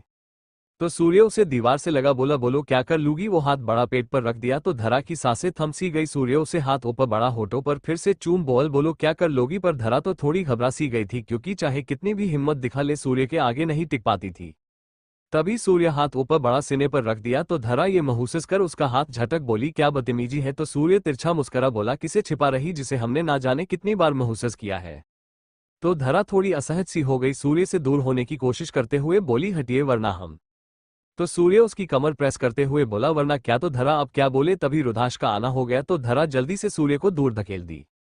तो सूर्य के बहाव सख्त हो गए। सामने रुद्राक्ष उन दोनों ऐसे देख बोला, धरा तुम यहाँ? तो धरा जल्दी से बोली, वो हम अपना सामान ले रहे थे। वो जल्दी से अपना पर्स उठा, जल्दी से हदबदते हुए निकल गई। तो रुद्राक्ष सामने सूर्य को घूरने लगा तो सूर्य अपना ब्लेजर उठा, बिना उस पर ध्यान दिए निकल गया। तो रुद्राक्ष उसे घूर बोला, हमें ये क्यों लगता कुछ तो है तुम्हारे धरा के बीच। धरा जल्दी से नीचे ऑटो का वेट कर रही, तभी सूर्य उसके आगे गाड़ी ला, बोला, अंदर बैठो। तो धरा उसे देख नजरें फेर बोली, आप जा सकते हैं? तो सूर्य बोला, तुमसे पूछा नहीं गया, जल्दी बैठो, हमारे पास वक्त नहीं। तो धरा उसे घूर देखने लगी, तभी पीछे से आवाज आई, धरा तुम अभी तक गई नहीं? तो धरा पीछे देखी तो रुद्राक्ष था। तो धरा उसे देख बोली, नहीं सर, वो हम ऑटो। तो रुद्राक्ष बोला, आओ हम तुम्हें ड्रॉप कर देते। तो धरा बोली, नहीं हम। तो रुद्राक्ष उसके कंधे पर हाथ रख बोला, अभी तुम मुझे अपना बॉस ना समझ, नॉर्मली बात कर सकती हो। तो धरा उसे देखने धीरे से सर हिला दी। तो रुद्राक्ष बोला, ओ बैठो। तो धरा अब कुछ ना बोली, पर उसे नहीं पता सूर्य उसे ना जाने बेहद ही खा जाने वाली आंखों से देख रहा था। वही धरा तो सूर्य से वैसे ही बचना चाहती थी, इसलिए रुद्राक्ष को मना नहीं किया। रुद्राक्ष गाड़ी ड्राइवर करते हुए बोल, तुम मिस्टर रजावत को फेल से जानती हो? तो धरा का चेहरा कुछ सफेद सा पड़ गया। वो हकलाकर बोली, नहीं नहीं। वो तो रुद्राक्ष उसे देख बोला, कोई बात नहीं, तुम हमें नहीं बता पर रही? तो धरा बोली, नहीं ऐसी बड़ी बात नहीं, वो हम बस उनकी कंपनी में काम कर चुके, बस और कुछ नहीं। तो रुद्राक्ष बोला, अच्छा, तुमने कभी इस बात पर हमसे जरिक तो नहीं किया? तो धरा सर झुकाए बोली, हम। वो तभी गाड़ी रुक गई। धरा जल्दी से बाहर निकल बोली, आप भी हमारे घर आते? तो रुद्राक्ष उसे देख बोला, नहीं, फिर कभी, अभी हमें जाना होगा। तो धरा कुछ नहीं बोली, पर पीछे पलटी तो धीरज खड़ा था। तो धरा उसे देख आगे आए तो धीरज पीछे देखते हुए बोला, ये तो। धरा बोली, वो हमारे बॉस, हमें ऑटो नहीं मिल रहा तो हमें ड्रॉप कर दिया। तो धीरज कुछ ना बोला। वही एक बड़े से कमरे में, पर कमरे की हालत देख ही लग रहा था क्या हालत बना रखी हुई। पर एक लड़की बेहद गुस्से में सारा सामान तोड़ रही थी, ये और कोई नहीं निया थी। गुस्से में सब खराब करते हुए बोली, तुम ऐसा नहीं कर सकते धीर, आइए आपको कुछ समय पहले की ओर ले चले ऑफिस। धीरज उसके सामने ही खड़ा था, पर उसे देख नहीं रहा था। तो नेहा उसे देखते हुए बोली, किस्मी? तो धीरज के भाव बदल से गए। नेहा को देखा जो फाइल पर पेन घुमा रही थी। वो उसे देख बोला, चुपचाप से ये फाइल दो, वैसे भी मुझसे तुम्हारा ये चेहरा देखा नहीं जा रहा। तो नेहा मुस्कराई बोली, ओह कितना गुस्सा रहते, एक किसी तो मांग रही। तो धीरज उसे देख बोला, तो दूसरों से मन नहीं भरता जो यहाँ भी अपने जिस्म की रुमाइश कर रही। तो नेहा के भाव बदल गए, पर वो मुस्करा खड़ी हुई उसके पास आ गले में बाहें डाल बोली, नहीं, तुम जो बात है उनमें कहा। तो धीरज उसे दूर झटक बोला, मुझे छूना बंद करो, तुम जैसी नीच लड़की में देखन भी पसंद नहीं करता। तो नेहा उसकी कॉलर पकड़ बोली, अच्छा, पहले तो बहुत मजे ले रहे, इसी लड़की के साथ क्या हुआ, लगता तुम्हें मैं खुश नहीं कर पाए? तो धीरज के भाव सख्त हो गए। वो उसकी बाह गुस्से पकड़ बोला, चुप, मेरे पैर को गाली मत देना, पता नहीं क्यों ही मैं तुमसे पैर किया, मेरी जिंदगी का सबसे बदकिस्मत समय समझता हूँ एमी, जो मैं तुम्हारे साथ जिया। तो नेहा उसे देखने लगी, पर गले में बाहें डाल बोली, तुम्हें क्या लगा मैं तुमसे पैर करती थी? तो तुम सबसे बड़े बुद्धू थे। तभी धीरज उसकी बाह बेदर्दी से पकड़ बोला, वो तो मुझे पहले ही समझ लेना चाहिए था, तुम जैसी औरत जिसकी हवस कभी एक से नहीं मिटती, वो औरत कभी एक की हो नहीं सकती, पर अब मुझे बेवकूफ मत समझ लेना। वो उसे जोर से झटक दिया जिससे निया जमीन पर जा गिरी। तो धीरज उसे देख बोल, अपनी ये आग उन लोगों के सामने दिखाना जो तुम्हें इसके लिए पैसे देते हैं, समझी? मेरे आगे अगर ऐसी बड़ी हरकत की तो मैं तुम्हें उसका जवाब कुछ ऐसा दूंगा शायद तुम खड़ी रहने लायक न रहो। वो गुस्से में चला गया तो निया उसे देखती रह गई। प्रेजेंट वो रोते हुए बोली, नहीं तुम ऐसा नहीं कर सकते, तुम्हारे करीब आने के लिए ही तो तुम्हें अपने करीब लाई हूँ। कैसे 2 सालों तक रही मुझे ही पता है, पर अब नहीं रहा जाता। वही धीरज अपने कमरे में बेड पर लेते हुए निया की याद आ गई, पर वो गुस्से में बोला, तुम्हें एमी कभी माफ नहीं करूंगा। मिस निया, बहुतों के साथ खेलने की आदत है ना तुम्हें, पर मैं उनमें नहीं आता। तुमने जो मेरे साथ किया उसके लिए मैं उसका गला भरी हो गया। आंखों के किनारों से आंसू गिर गए। वो अपनी आंखें बंद कर बोला, क्यों किया ऐसा? मैं तो पूरा ही तुनहरा हो चुका था, सिर्फ पैसे ही चाहिए थे तो क्यों आए मेरे पास? गलती मेरी ही थी, तुम्हें लाख कमी होने पर भी मैं तुमसे दिल लगा बैठा और तुमने उसे इतनी बेदर्दी से तोड़ा है कि जिंदगी में कभी किसी के बारे में ख्याल तो दूर सोच भी नहीं सकता। वो करवट ले लिया।